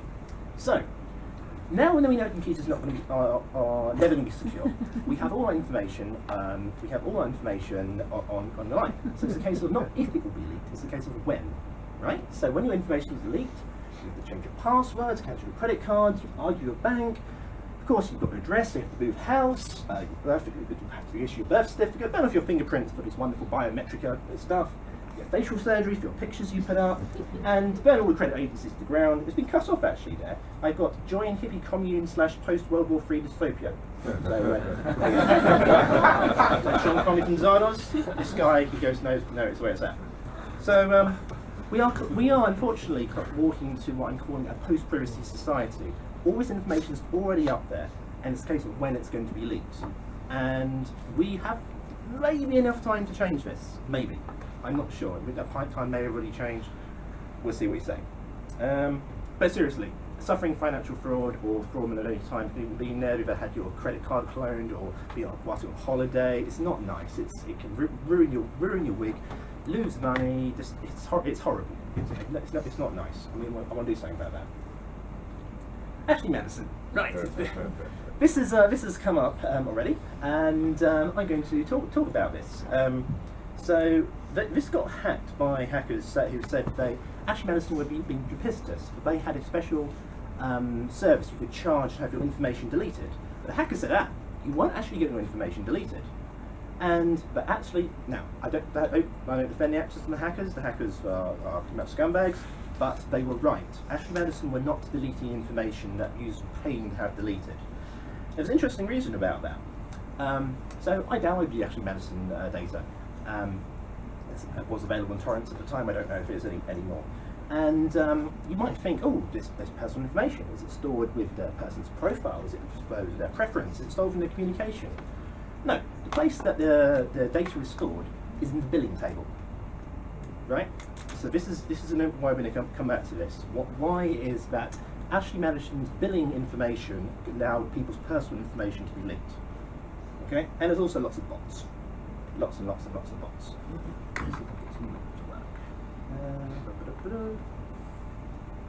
Okay, so this is the UK-based Ashley Madison data. This is everyone who has an account. I'm good fusion tables. Hi. Yeah, and so this is not published online. It's unethical to publish it online, but that's an interesting discussion. But yes, here you can see absolutely every person. So I basically grabbed everyone by whose country was UK. I normalised their postcode. I put their postcode through fusion tables, which geomapped it to this, and then I went out having a look. Okay. So anyhow, I went looking around. I checked anyone in my local area who was on Ashley Madison. No one was. So there you go. I told them all that. But beyond that, I didn't. Obviously, I don't want to go into individual specifics. I will tell you why that's quite concerning. But suffice to say, that's a lot of people on Ashley Madison who have had their data leaked, and in my opinion, inevitably leaked. But not, but because it was stored in the billing table. I'll go on to in a minute. So this is a nice spam email which lots of people got. Unfortunately, your data was leaked from the recent hacking of Ashley Madison, and I know I have your information. I've used your user profile to find your Facebook page. Using this, I can now message all your friends and family members. If you'd like me to prevent this sharing this information of your employees, give me free Bitcoins to this address. Blah blah blah. Blah blah blah blah. Extortion. Now, unfortunately, I looked at Bitcoin address. That one address was one scam had received about 2,000 quid. Now that's just one scam. I believe the number of suicides are linked to the Ashley Madison leak, and frankly, if you extrapolate the number of people with a database who can send out a scam email like that, that's tens of thousands, if not hundreds of thousands of pounds of extortion, emotion, and it'd be horrible to receive something like that, frankly. So, yeah, this is not good. We need this not to happen. And I'm not going to say, oh yeah, people didn't have affairs, this wouldn't happen. No, everyone's going to have affairs, right? We need to stop personal information getting out there. And I don't, first speaker talks about standards for development and certifications as such. I don't actually agree with that. I don't think it's going to happen, and I'm going to tell you why. Okay, so SW18. Sorry, I spilled it now. The question, what is the question? The question is, what place in the UK has the highest density of Ashley Madison users? Yes, sorry. SW18, yes. I pulled the UK census data, I chopped off some low-end bits of it, and found out the highest density was, in fact, SW18. So Wombles, yes. So there you go. That was fun to do. Chris, was it significant, people? Not a huge bit. It was a little trail off. I don't really think I can publish the full data ethically, so I haven't. So I just thought I'd give you the conclusion on that. But does anyone have an idea? Let me know. I don't know how to do it. Okay. Let's talk about stopping this now. Well, right, why we can't stop it. So, financially motivated cybercrime. Right. This is my focus, not all cybercrime. You could have larger fines for breaches, but this will slow development and technical innovation, and I don't see this actually happening, frankly, though it is a popular idea. You know, there's better security experts, but they're expensive, and there's a lack of talent there. You know, I'm a sysadmin, I'm doing good in my job, but there's a limited pool of people who do it. Bug bounties are okay, but you know, mostly larger players do it. It doesn't really solve the fundamental issue of computers being secure. It's more of an exercise in risk management. But then what you have, and you always have had, is what I call the unofficial bug bounty. E.g., if you break into this site, you store this personal information, this financial data. Well, I've got a bug bounty. Brilliant. So all these websites are running these bug bounties to say break into them and steal information. And surprise, surprise, that's exactly what happens. Okay. Right. Government responses. Oh my god, government responses. TalkBook data breach. I'm not saying entirely rubbish, but they say, yeah, we should have compensation or insurance or fines. And it's like, that's not how your personal information breach works. If you're a receipt of one of those Ashley Madison extortion emails, you think a little bit of government compensation is going to help you. You know, if you have your credit rating destroyed, you think a bit of government compensation will help you. It's not. You need to prevent this happening in the first place. And because this is a little bit complicated, politicians don't understand it. I'm going to try it. Hopefully you understand this by the end of this. Okay, carding. Carding is the structured process of financial fraud to do with credit card theft and related services. I've written up the complete history of it on Wikipedia, as I mentioned earlier. You can find out about what's happened there. There's talking about carding across America by anarchists, talking about how to do that through stealing receipts from dustbins and staking faxes and such. It's talking about the early days of AOL, how people just constantly fish people on AOL and steal information. The EFF, the Electronic Freedom Frontier Foundation, is not very well known, but one of their the things they did around their formation was defending hackers who are being accused of being carders and say, hey, you know, there's a bunch of hackers here, but not all of them are cyber criminals. Let's actually have a think about this. So the EFF plays an important role in the history of carding as well. If you ever have time, I do recommend reading Max Butler, The Kingpin, How One Hacker Took Over the $1 billion cybercrime. It's something out of The Godfather. In one time, he basically takes down all the other carding sites in one day by hacking them, merging them in his own database, and saying, congratulations, it's a forced takeover. I now run this cybercrime underground. And it's really quite entertaining. And how commodity it is, just a business. These days, things, of course, have moved more to Eastern Europe. There's many various reasons for that. So ultimately, card details, we know these days, are like passwords. You know, you shouldn't reuse. I'm sure everyone here in this room reuses passwords, but you shouldn't reuse the exact same password for every single website. You know, probably just if you do, just don't tell me that, right? You know, okay, but you know, you at least feel bad for reusing your passwords and think, well, you know, I can't use a different password. Something must be wrong. So people are trying to work that. Credit card details, not the same. You actually have to use the same credit card details every bloody website you go to, and then they get leaked. And then when they get leaked, well, who hacked them? Where is it accepted? You don't know. And this is a fundamentally flawed system. So let's talk about fixing it. Okay. Oh yes. So yes. I want to think for a minute. The structure of credit card fraud. So it is a industry. It is wonderful. It's based. Sorry, wonderful is not the right way. Wonderful to study. And yeah, so I'm going to try and show you a bit how they work. And okay, so we have hackers breaking into merchants' desktops via malware, programming point-of-sale systems, and they are capturing that. They are working with forums and markets, resellers, and offline people are skimming it or skimming it in person. This has not changed in like 25 years. It really hasn't. You have to steal a bit more information these days, like an address, but you don't fundamentally steal information, launder information. We'll talk about laundering in a sec. They also have inbuilt checker services, so if you try and sell scams, etc., your cards will be immediately devalued. It's a highly sophisticated setup that will be going on. It's very well regimented. Increasingly based out of Eastern Europe, where they they know what they're doing technically. The West has had too much heat from the Western investigations. So this is a little screenshot from the carding site here. So yeah, all the cards going here, blah blah blah, different things, names, cities, etc. So it's important to bear in mind that the anti-fraud systems I'm going to talk about in a minute, they do differentiate by location, for example. So if you're a low-level fraudster based out of the US in Kentucky, in Texas or whatever, you can buy a bunch of cards stolen from Texas, you get them yourself, and then use them in your Texas local web shops. And now you know all their anti-fraud systems now failed because they could do this, and it's like, so it's been all the systems are broken. This is the history of the darknet markets I've written by myself. I haven't got enough time to talk about darknet markets today, but I am one of the I'm a major researcher of darknet markets. It's Silk Road here at the bottom, and then, oh yes, we shut down the Silk Road. We've defeated all the drugs online, and then here's all the other sites that spawned off here. So yeah, you can find this on my darknet markets wiki page, where you can find a history of darknet markets as well. Darknet markets are mainly drugs, however, not, but they do sell a lot of fraud services and cards. So there is overlap there, much to the annoyance of the people pushing drugs. It's like, you bloody carders, what do I have to deal with you? And the carders talk to the spammers, like, bloody spammers, why do I have to deal with you? And the spammers look at the people peddling illegal pornography, and you say, you bloody people, why do I have to deal with you? There's a hierarchy. So pirates at the top, of course, with all that virtuous and shit. Okay. Okay.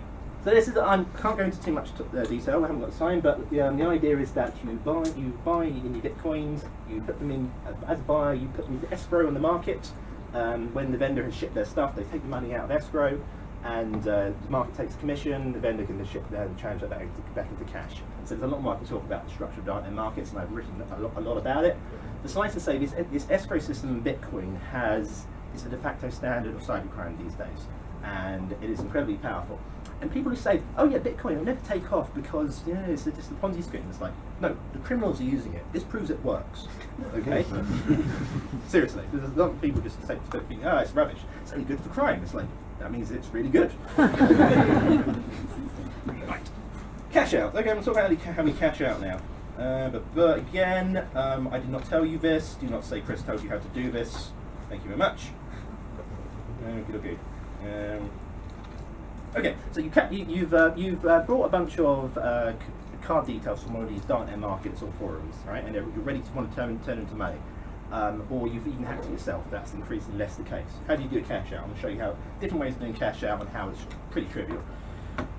Right, one, buy currency with game currency with stolen cards. Minimum verification of those. Then you trade or lose them to another account, and then your company sells the game currency or cashes out.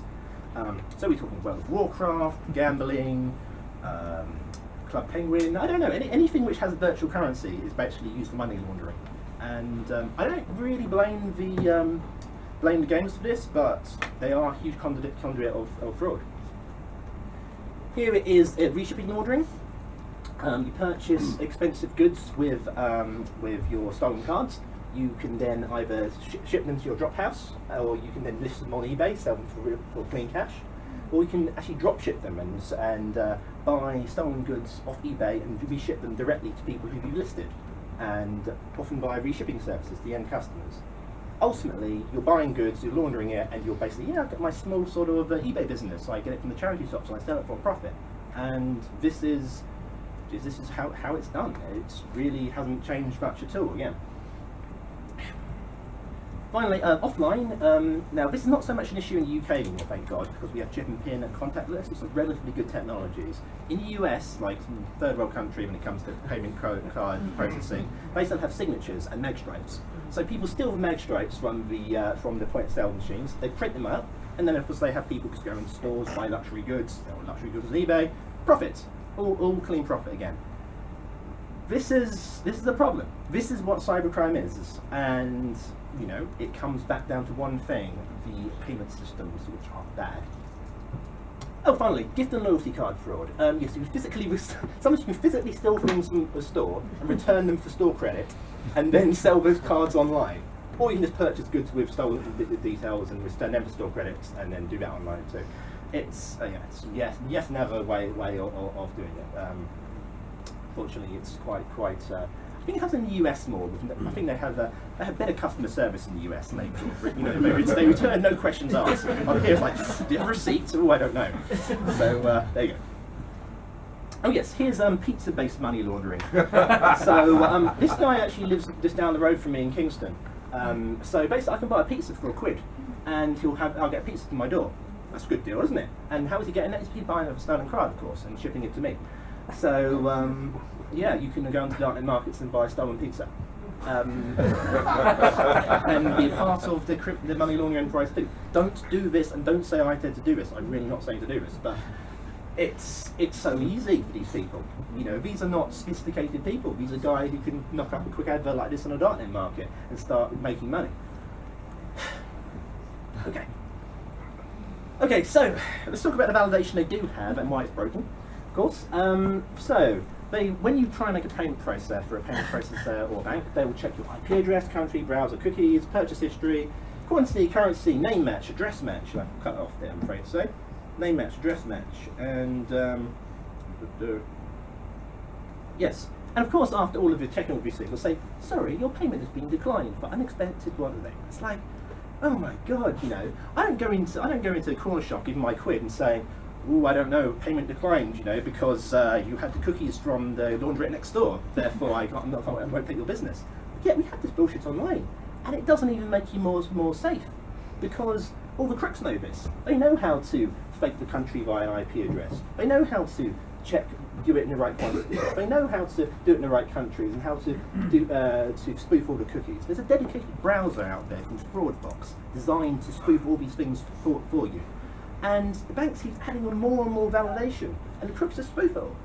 And it's like, you don't realise this is not the way to go. We just have to get more and more personal information just to buy stuff online. It's ridiculous. Right. Oh yes, so you get this is your sort of standard architecture here. You get a fiber crook here. You can both phish the user, you can hack the merchant, you can intercept the merchant connectors, you can subvert the connection with the payment processor, and you hack the payment processor. He's got it easy. There are absolutely loads of things this guy can do in order to take to steal your information, and this is a problem. So let's do something about it. I have a solution. I generally do have a solution. By the end of this, hopefully you'll think it's not rubbish. We'll see. Okay, here we go. Okay. So it's called the virtual visa and the one-time payment options. Okay. So virtual visa is a nice little service whereby you can put together a one-time credit card detail of an arbitrary credit limit, and without your name and address on it. And then you can, unfortunately, after taking a 5% cut for going through that, you can then pay for things online with it. And when that gets leaked, remember, it's not if, when that information is leaked, your name isn't leaked, your address isn't leaked, your history isn't leaked, you can't actually get any more credit against that. It's gone, that's been used. And it's like, oh, this changes the game a bit. It's interesting. So it is mine. I brought this last night, desperately putting this presentation together. This is my virtual visa, bit done out. So yeah, this is purely online. I have 20 quid on it right now. This one doesn't allow arbitrary amounts. And yeah, I can pay you 20 quid for a disreputable website these days, and I don't have to worry about them getting my details, which is great. But I'm not paying bloody 4.95% on that, which I've done it for you guys, you know. So I know. Hey, you care, it's great. Okay. Yeah, I think ultimately these would have to be created via small mobile apps, and there's a UX challenge there, but I think it could be done. Right. So this is a lot better now. In my corner shop, I can take I can now go to my small business website and give them my card and say, here you go, I'd like my 20 quid, I don't know, garden spade or whatever, and they send it to me. Done. Talk about address set in a minute, why it's a separate thing. Okay. Moving on. Right, so this is the landscape as we see it today, right? Here's a user, I shop at 5 different merchants, chop. One of them gets hacked. And it's like, oh, I've got unexpected charges. Well, argue, get my refunds eventually, ruins my holiday a bit of a pain in the arse, you know, just missed a few payments or whatever. And eventually that merchant might lose their merchant account. And eventually they might find out, oh yeah, the breach was here, we should fix it. This is rubbish.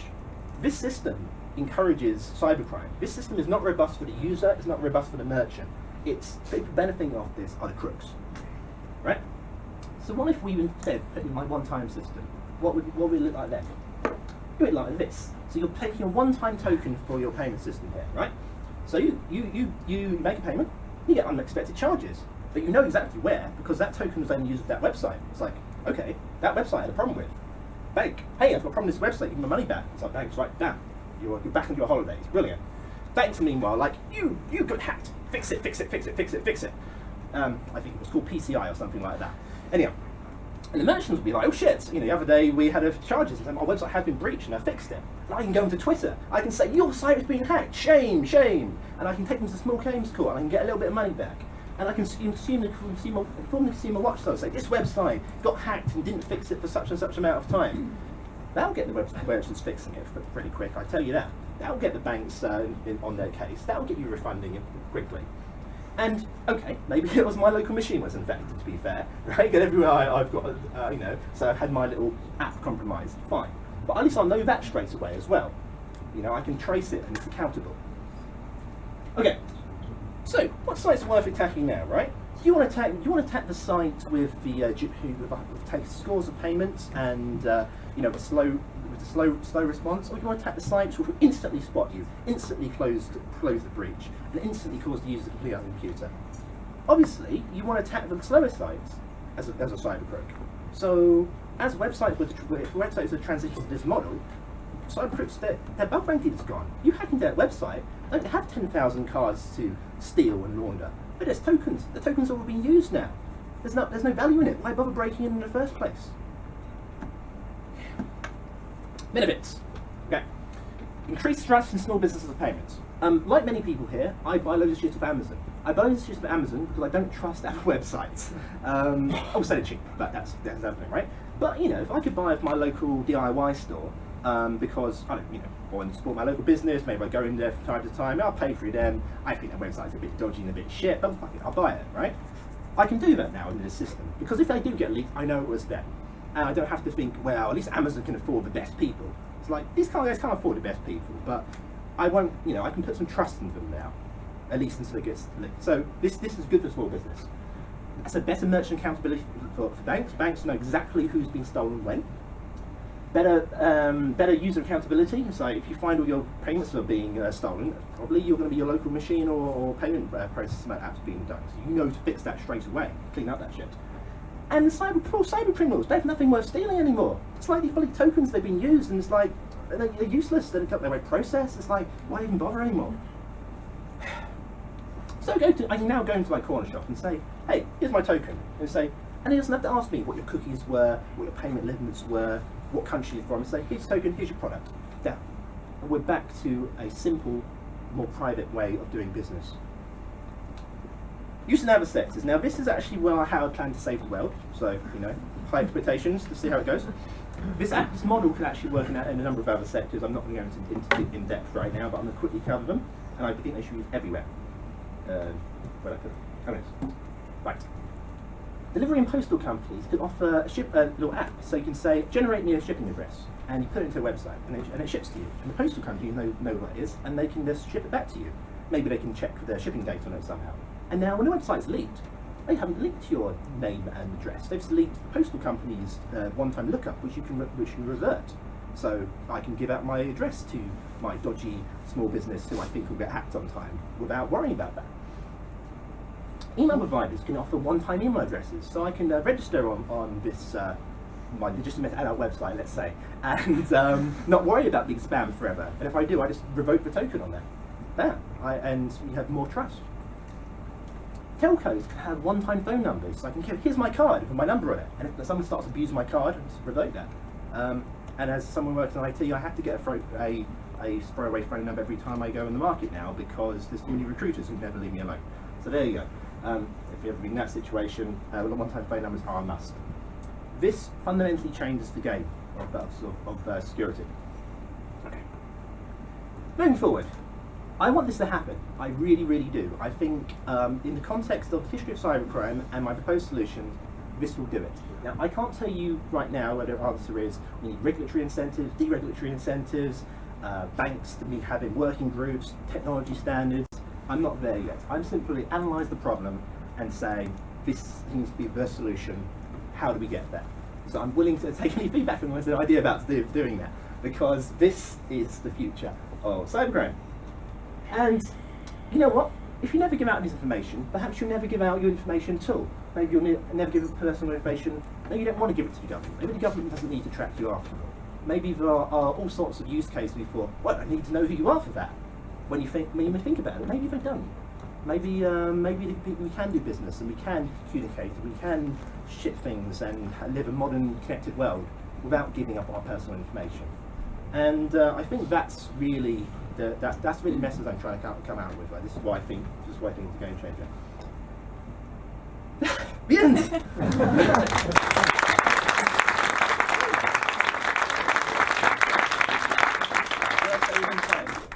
That's fine. We can take a couple of questions on Chris's analysis and suggestions.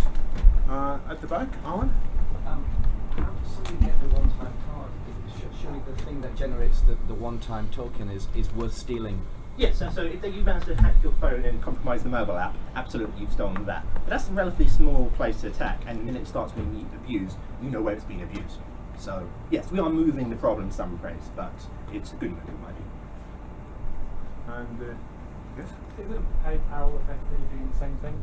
God no. PayPal are no, they do. PayPal are being a payment processor. So basically, PayPal has some of the top security engineers out there, and they don't really get hacked, and they are pretty secure most of the time.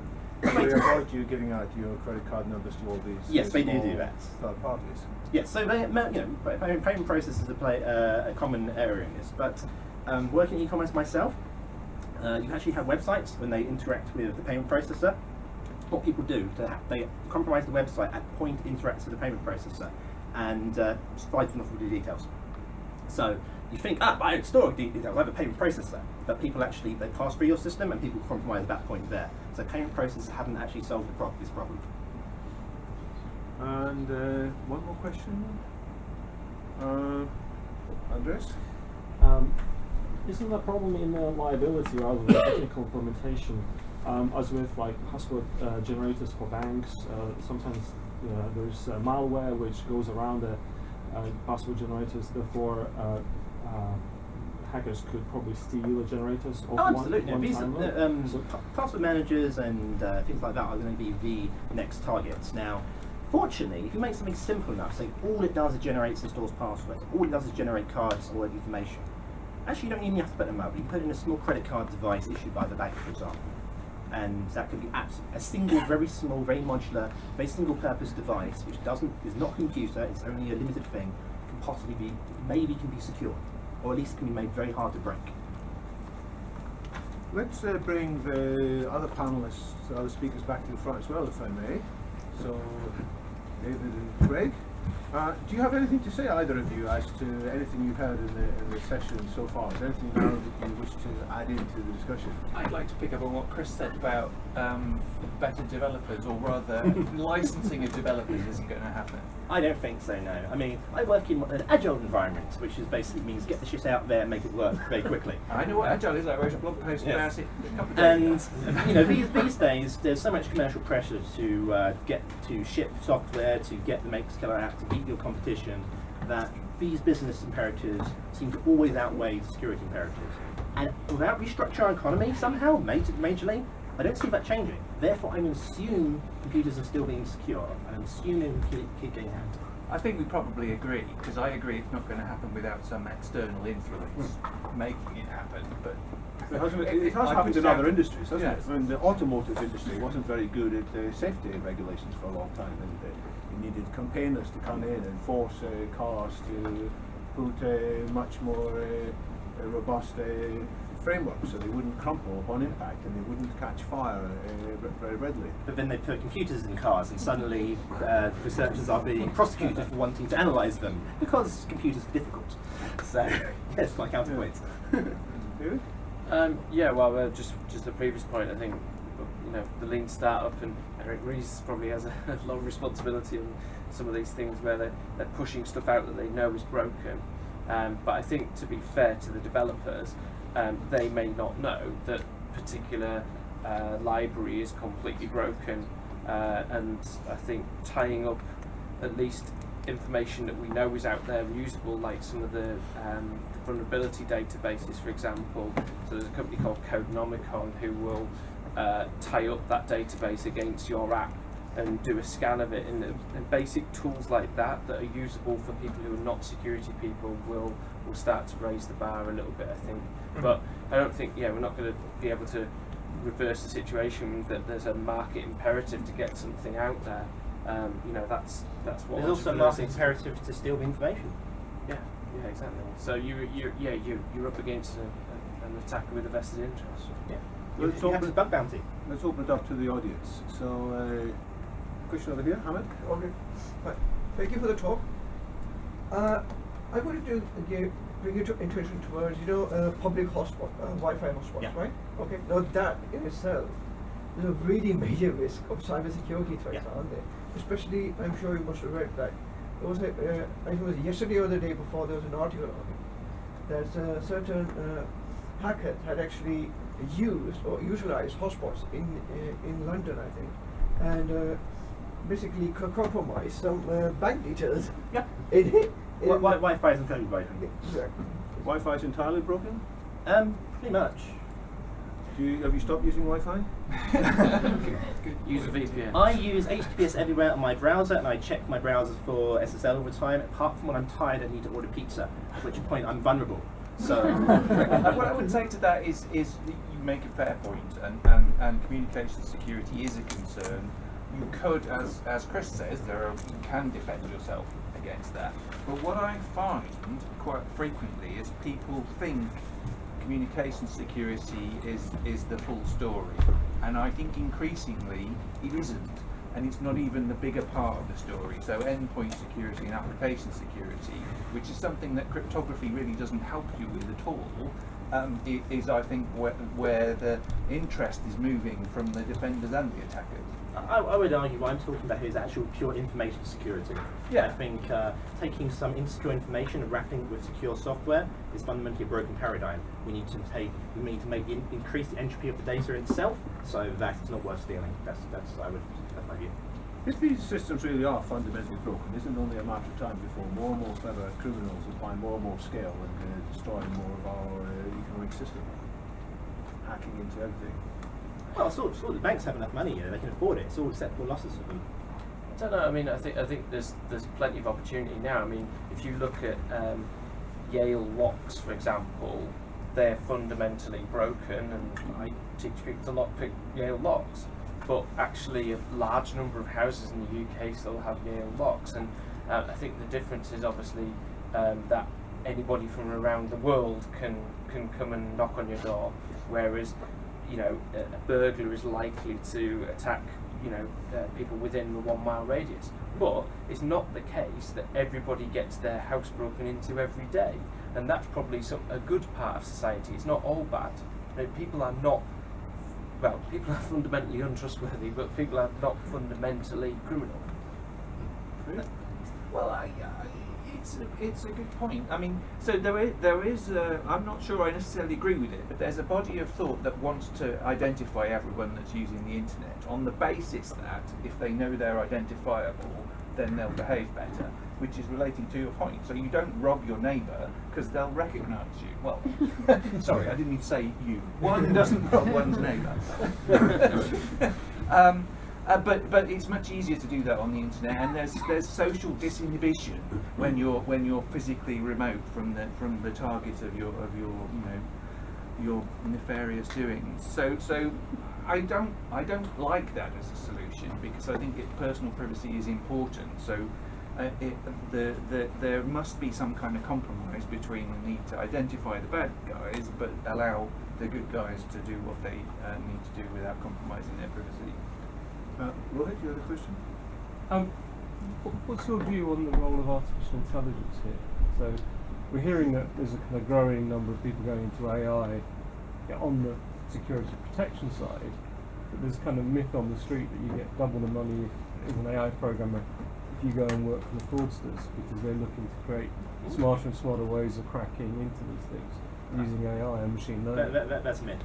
I'm sorry, the fraudsters, I have studied them a lot. They're not very smart. Most of them are young kids, people who barely have literate computer skills. Now, in Eastern Europe, there are some smart people who build checker services, people who are part of the hacker ecosystem.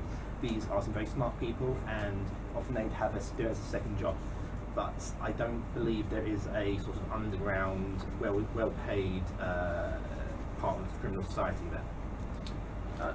I think I mean, spinning it in another way, I mean, whether you call it AI or not, basically people who are automating searches for vulnerabilities in products, right? And on the defense side, it's mainly humans. So we're employing some tools. So you already have this machine versus machine battle playing out essentially in the cybersecurity realm. What kind of concerns me is the sort of Turing-esque point at which, you know, robocalling is indiscernible from it being a human being and giving intelligent responses and manipulating you. So I was going to respond on the Wi-Fi thing about human behaviour. It is a behavioural issue, which is called the dancing pigs problem, which is basically that you know, given a sufficiently attractive thing, human beings are designed to problem solve, and we'll get over any hurdle that's placed in our way. So that's why things like prompting doesn't work. So we are susceptible to social engineering. That's probably one of the biggest types of attack by fraudsters now. And when true AI comes along, that scenario is quite scary. We could spend the whole time talking about that. A little aside, the Ashley Madison had a huge army of tens of thousands of robots designed to flirt with all the huge amount of men on there and get them interested, and then getting buying credits. And there were tens of thousands of them, and they were basically one of Ashley Madison's major business models. So this is not an AI dystopia already. I don't know. But the defenders use AI too. So there is an important area of intrusion detection systems which look for anomalous behaviour. So if you assume that normal use of your system has a certain signature or pattern, then your AI can learn to recognise that, and it can alert you if that changes. I mean, it's not massively useful in practice because you get a bunch of false positives, but it's an area that's certainly being looked at. We'll take some points from the floor. Back there, yes? Yes, just very briefly. I mean, I'm not an expert in this area, but you reminded me of a classical piece of political philosophy, which is Hobbes's concept of the war of all against all, and the only thing that can stop the war of all against all is a Leviathan, you know, is an incredibly powerful state. So the question I want to ask in terms of preventing cybercrime is, one, are you parsing that out properly? Is there a difference between pecuniary criminals and Edward Snowden and, you know, aggrieved, socio-economically, culturally aggrieved groups who use the armature of the previous two? Surely it's required to treat these constituencies quite differently. And then the second point would be in terms of the Leviathan Hobbesian question. I mean, I remember the hacker ethic from, you know, 15 years ago. Agile programming has an ethical component to it. We're teaching kids how to code. We think that's a value and virtuous thing. Is there anything from the realm of cyber values or the values that emanate from technical practice that's a countervailing force to this? I mean, as I say, there was a sort of burst of open source, ethically driven enthusiasm about, say, 10 years ago. But when Snowden spoke at my event in FutureFest, he's saying the state has failed us, the Western state has failed us. There's no opposition from communism, and we have to encrypt because we are the people and we have to defend ourselves. So it's just a question of values. Do you think about that? Do you wish for better value communities that are using socio-technical systems? How do you engender them? Who do you enlist to? Well, to the first point you make, I was kind of finally encouraged by the fact that in the Office of National Statistics crime stats now that they record cybercrime. That's a big step forward, right? Because basically, as Craig said, all of the people who were doing physical crime, apart from the old guys who did over the safety deposit place recently, most of the vast majority of people have gone into the cyber world because it's easy money, basically. And so until we acknowledge that and we recognise that 40% of all crime, wherever it is committed online, and actually you can walk into a police station and say, my stolen goods are on eBay, do something about it now, that's a big step forward. On the second point about ethics, so I think the debate's been kind of skewed quite a lot by certain vocal individuals. So, you know, I don't necessarily subscribe to all the views of some of those people, but they do have a big platform for it. And you think, well, actually, you know, probably everybody in this room would say I've got strong ethics and I believe in good and things like that. And I would say that, if you think about those people who, take your example about Snowden, is he saying that everybody that works at the NSA has no morals or ethics whatsoever? Of course, it's complete rubbish. And so I think the same in other organisations and other countries as well. There's not, countries or governments are not evil, right? No, but the thing he says, Wow. a 6 months ago was when I signed up to defend America from enemies within and without. That's his justification. He's being an absolute constitutional patriot. Well, then that comes to the post-Westphalian question, Yes, which is, what is without? Are we a global community? But that's a separate topic. Let's take a question down here. First of all, thank you. I really enjoyed that the 3 talks. Learned a lot today as well. My question is more around potential ways of defending and solutions. So recently I went to about 2 months ago to Nest, and they had a similar type of discussions we've had today. And there were 1 or 2 companies who were presenting their ways of possibly, I think stemming the tide. I think that's the best way to place it. And typically an organisation, a big bank, for example, in the city, are going to get hundreds of thousands of attacks, per day. And they've got to make a decision which one they're going to investigate. So these are potential solutions where they're trying to make an immune system. It's like our body that detects, is this actually a real bacterial virus, or what type of response do I generate? How do you see, that sort of machine learning, which is decide what is really anomalous behaviour? I think to me it's just a potential filtering mechanism. At some point, a human has to decide whether it is, in fact, is an anomalous behaviour rather than completely automated. And the danger is, if you take the biology scenario or biology analogy, immune systems can also be deregulated by the body themselves. So it attacks you, like autoimmune diseases, and sometimes it doesn't even detect it, like cancers. It just generate because you can't differentiate between normal cells. So Craig, you had a couple of lines on your slides about new companies and new ideas. So I think, as I said before, I think the idea of machine learning being deployed in defence of computer security is a very interesting one, and should be investigated. I don't think it works terribly well at the moment. So if I was, looking at my computer security investment dollar, and I completely take your point that you have to make the best use of the humans in your organisation, and you can't have them looking at every alarm that gets tripped. I would recommend investing in better visualisation of what's happening. So there are a bunch of companies that are in this space about visualising security events happening within your corporate network. So just humans are so much better than computers at spotting patterns in things, and I don't see that changing within the next 5 to 10 years, which was the time scale that we were given at the start. After all, PayPal, which we talked about, they developed in-house an AI system of sorts to scan for fraudulent transactions, because they kept on losing money because they could not quickly enough detect fraudulence. But their software was generating, as Craig said, far too many false positives by itself. So they developed a system which was a combination of the software generating a filter and then humans coming on top. And this was then spun off with Peter Thiel, who's behind PayPal. One of the PayPal mafia is also now heavily invested into this new company, Palantir, which possibly is a kind of trailblazer for hybrid intelligence, which uses AI plus human intelligence. Are you going to invest in that kind of company, Craig, or are you more on the image recognition?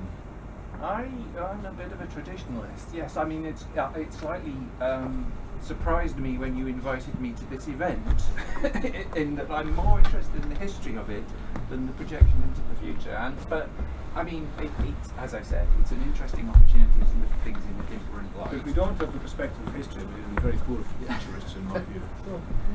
Andreas? The security of online voting. What do you think of this? In a couple of weeks' time, there will be another lobbying group discussion at the Parliament will be pushing against for online voting, and there was a recommendation for 2020 to hold national elections online. Do you think that's possible to secure, and who should care about that? Simple answer is no.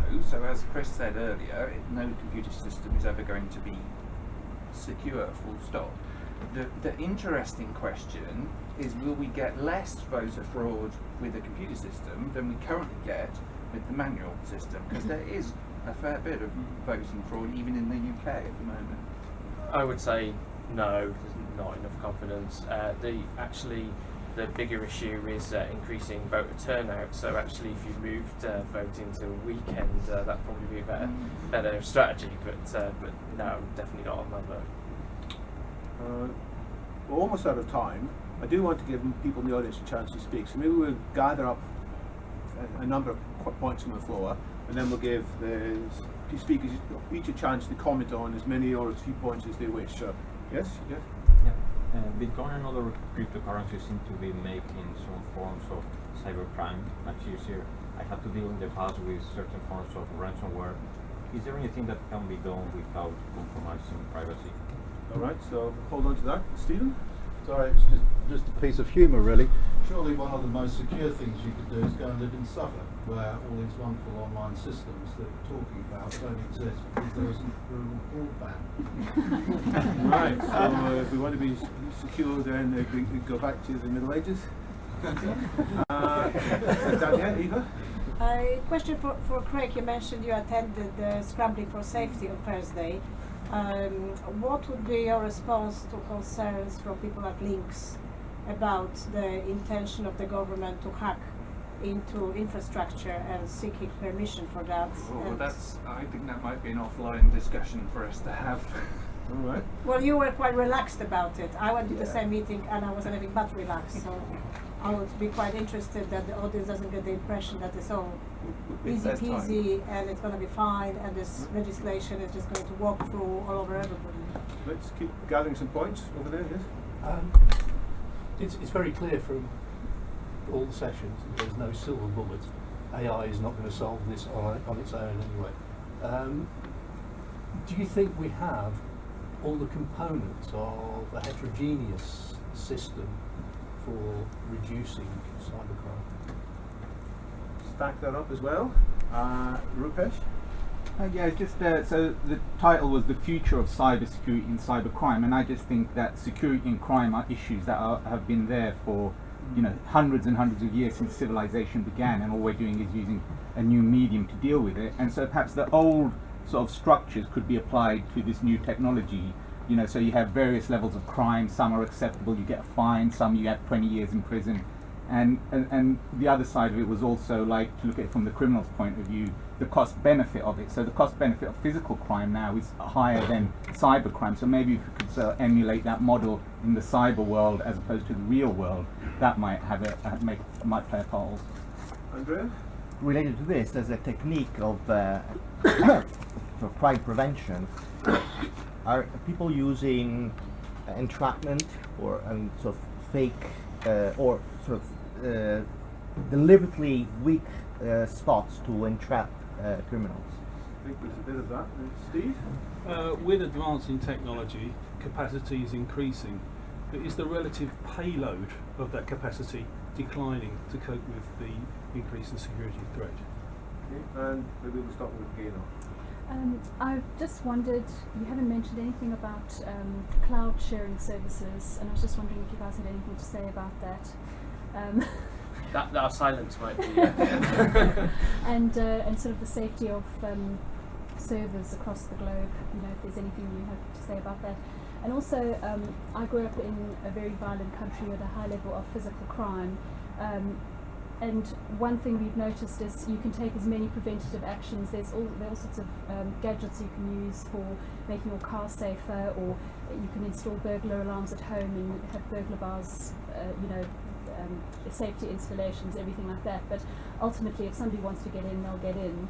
And the people who were perpetuating the crime come from incredible poverty, and ultimately, you have to look at the reason why people are criminals in the first place. A lot of people do it out of a sense of desperation or various other factors, and at some point you have to really take an interest in those hackers and why they're doing it in the first place, and maybe there's some kind of psychological initiative that can take place where you're actually looking at these people and helping them through possibly some very difficult times where they can actually reform because they want to, because they have better options. So, 10 good questions, which we're not going to have time to answer in any comprehensive way. We've got 1 minute each to pick any of them. Let's see, Chris? Okay, I'll pick the Bitcoin one first. As I said, Bitcoin is a revolutionary technology. It's incredibly hyped and overhyped as a commodity by many people, and there's lots of people just who are crazy you shouldn't listen to. However, the Bitcoin and blockchain technology is revolutionizing payments, even ransomware. This is a sign, not that Bitcoin is evil, that Bitcoin is very powerful, and we need to adapt to that. We live in a world whereby we can transfer money at one side of the world to the other, with no banks, no intermediaries, no regulation. This changes many things. We have security, privacy, many things. We have to deal with it because this has happened. And the criminals are there first, and they are the pioneers. So well done them. What's the other point? Regarding obviously social point, I don't. Whilst there is an element that the name script kiddie exists for a reason. That say a low skilled person, a kid with time on their hands, downloading a bunch of scripts can DDoS hack a site. This is it's a symptom of inequality, but kids have lots of time, no money, and all. So that's not going away anytime soon. However, the ones who go on to actually become full-scale fraudsters tend to be people a little bit older, a little bit more experienced, etc. And they, in my opinion, are not driven by inequality and boredom. They're driven by the fact that if I hack into this site, there's loads of money to be made. And that's why I think that changing that paradigm is very important. Okay, David. Okay, I'll address the cybercrime issue. So the reason why cybercrime is different. Crime obviously has gone on since the start of time, right? And back to the Roman thing, there are lots of curses on pieces of lead that say, curse the person who stole my cloak. So we know that it's gone on since years on. It's not going to go away. However, the reason that the internet has essentially changed all that is the ability to project and the instantaneousness of that nature. So it's completely different. Running away from the scene of a crime is now literally turning your computer off, essentially, and you're already in the Philippines. So it is fundamentally different. And then you look at the ability of traditional policing agencies and governments to deal with that, and it's basically all transnational. So the international criminals will often exploit the local regulations and laws to their advantage. So that's why some hackers would stay in Brazil, for example, because it wasn't illegal. And the same why some of the child abusers will put their servers in Somalia because it's essentially lawless. So we have to, as an international community, come together to be able to deal with those things more quickly. And I think on the child abuse side, that's one thing that everybody across the world kind of agrees on, and that's been dealt with quite well. But on other types of topic, the international relations hasn't been very good, and it often relies on things called mutual legal assistance treaties, which take 18 months, maybe 2 years to deal with. We need to kind of revolutionise that entire system, and then we can kind of address that. And then to the sort of social problems and particularly around the sort of poverty, and then to the teenage hackers. Yes, you're absolutely right. We're not going to solve massive inequality, particularly in the developing world. My one concern actually is that, for example, software updates, ordinary people will be sacrificed in terms of the devices they have because they simply are not able to get a 1.2 gig download to fix their phone. That's a big concern I have. So essentially the poor get forgotten again. On the teenage hackers, the NCA actually came out with some videos and things for parents recently, and there was a sort of backlash from some of my friends on Facebook saying, this is a load of rubbish and all the rest of it, and it's teenage boys, why haven't they mentioned girls?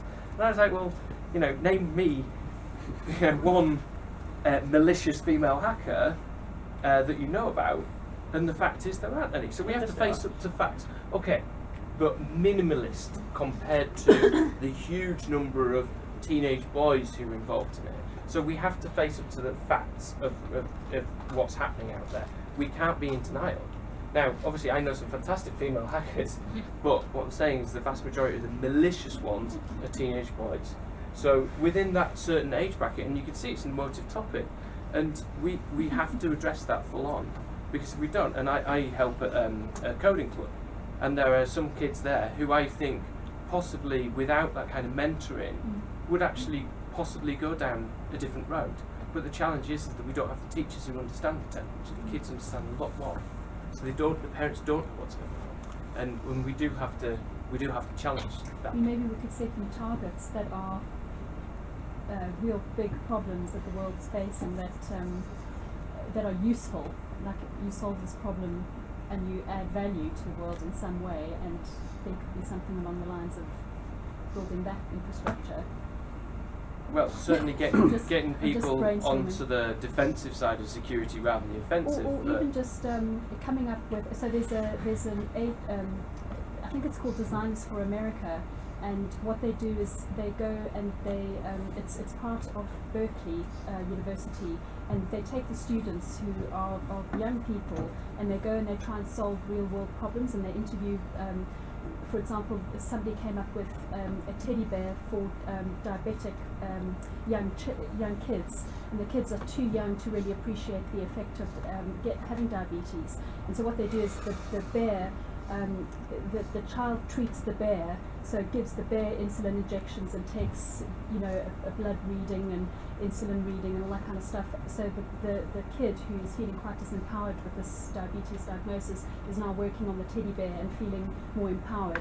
And they've found that that's a really wonderful way of just helping that child transition through diabetes. We've got all sorts of little initiatives that they've set up, but it's these young kids who are going out and they're using their education to actually solve real world problems in their communities. They'll come up with amazing ideas, and maybe kids could be using their brains and getting a better education at the same time. We could be using the resources of all these bright people. Yes, absolutely. Address the really challenging questions of the future. Yeah, and they hook up with each other. They get a peer group together, and they're getting validation in an open setting. Whereas you're getting hacker validation, which is very much behind the scenes, and you have to hide. Whereas if you're getting validation from people of all ages for doing something amazing, when you're that age, I think that could be incredibly So good I for must your disagree. self-esteem. There's complex social dynamics which goes on with hacker groups. There's entire forums, subcultures, in-crowds, cliques, progressions, hierarchies. There's a lot of social validation built into hacker communities. And this is why people do it. They start as kids and they want to get more respect and more skills, and they climb the ladder, not because they're malicious, just because that's part of their group. So unfortunately, social dynamics is very powerful in making this a thing already. So that's why we need systems changes to minimise the malicious effect.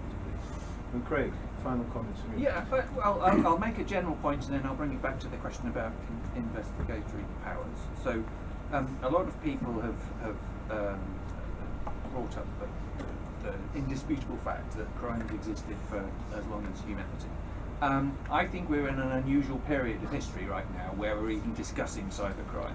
In a relatively few years, it's just crime. It's not anything special. It's the usual way of criminals getting what they want.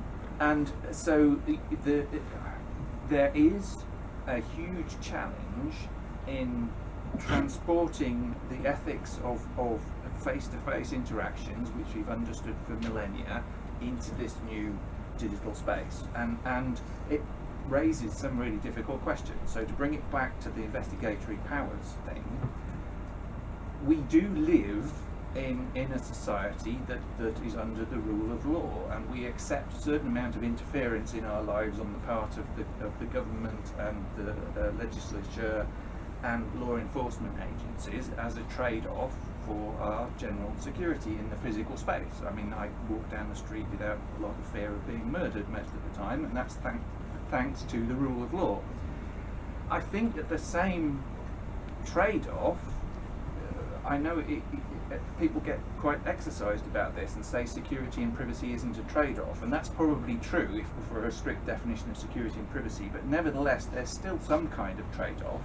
for interference in your activities and your safety in going through your kind of normal living. And so the Investigatory Powers Bill probably goes too far. I'm not taking sides, basically. I recognise that there's a need for legitimate law enforcement to be able to access devices in order to conduct criminal investigations, and they fear that the only way to do that is to employ the same techniques as the bad guys and hack into devices. Now, the whole notion of bulk equipment interference, which is in the draft bill, it sounds appalling. And I mean, just as an idea, it just really seems to me to be a totally bad idea.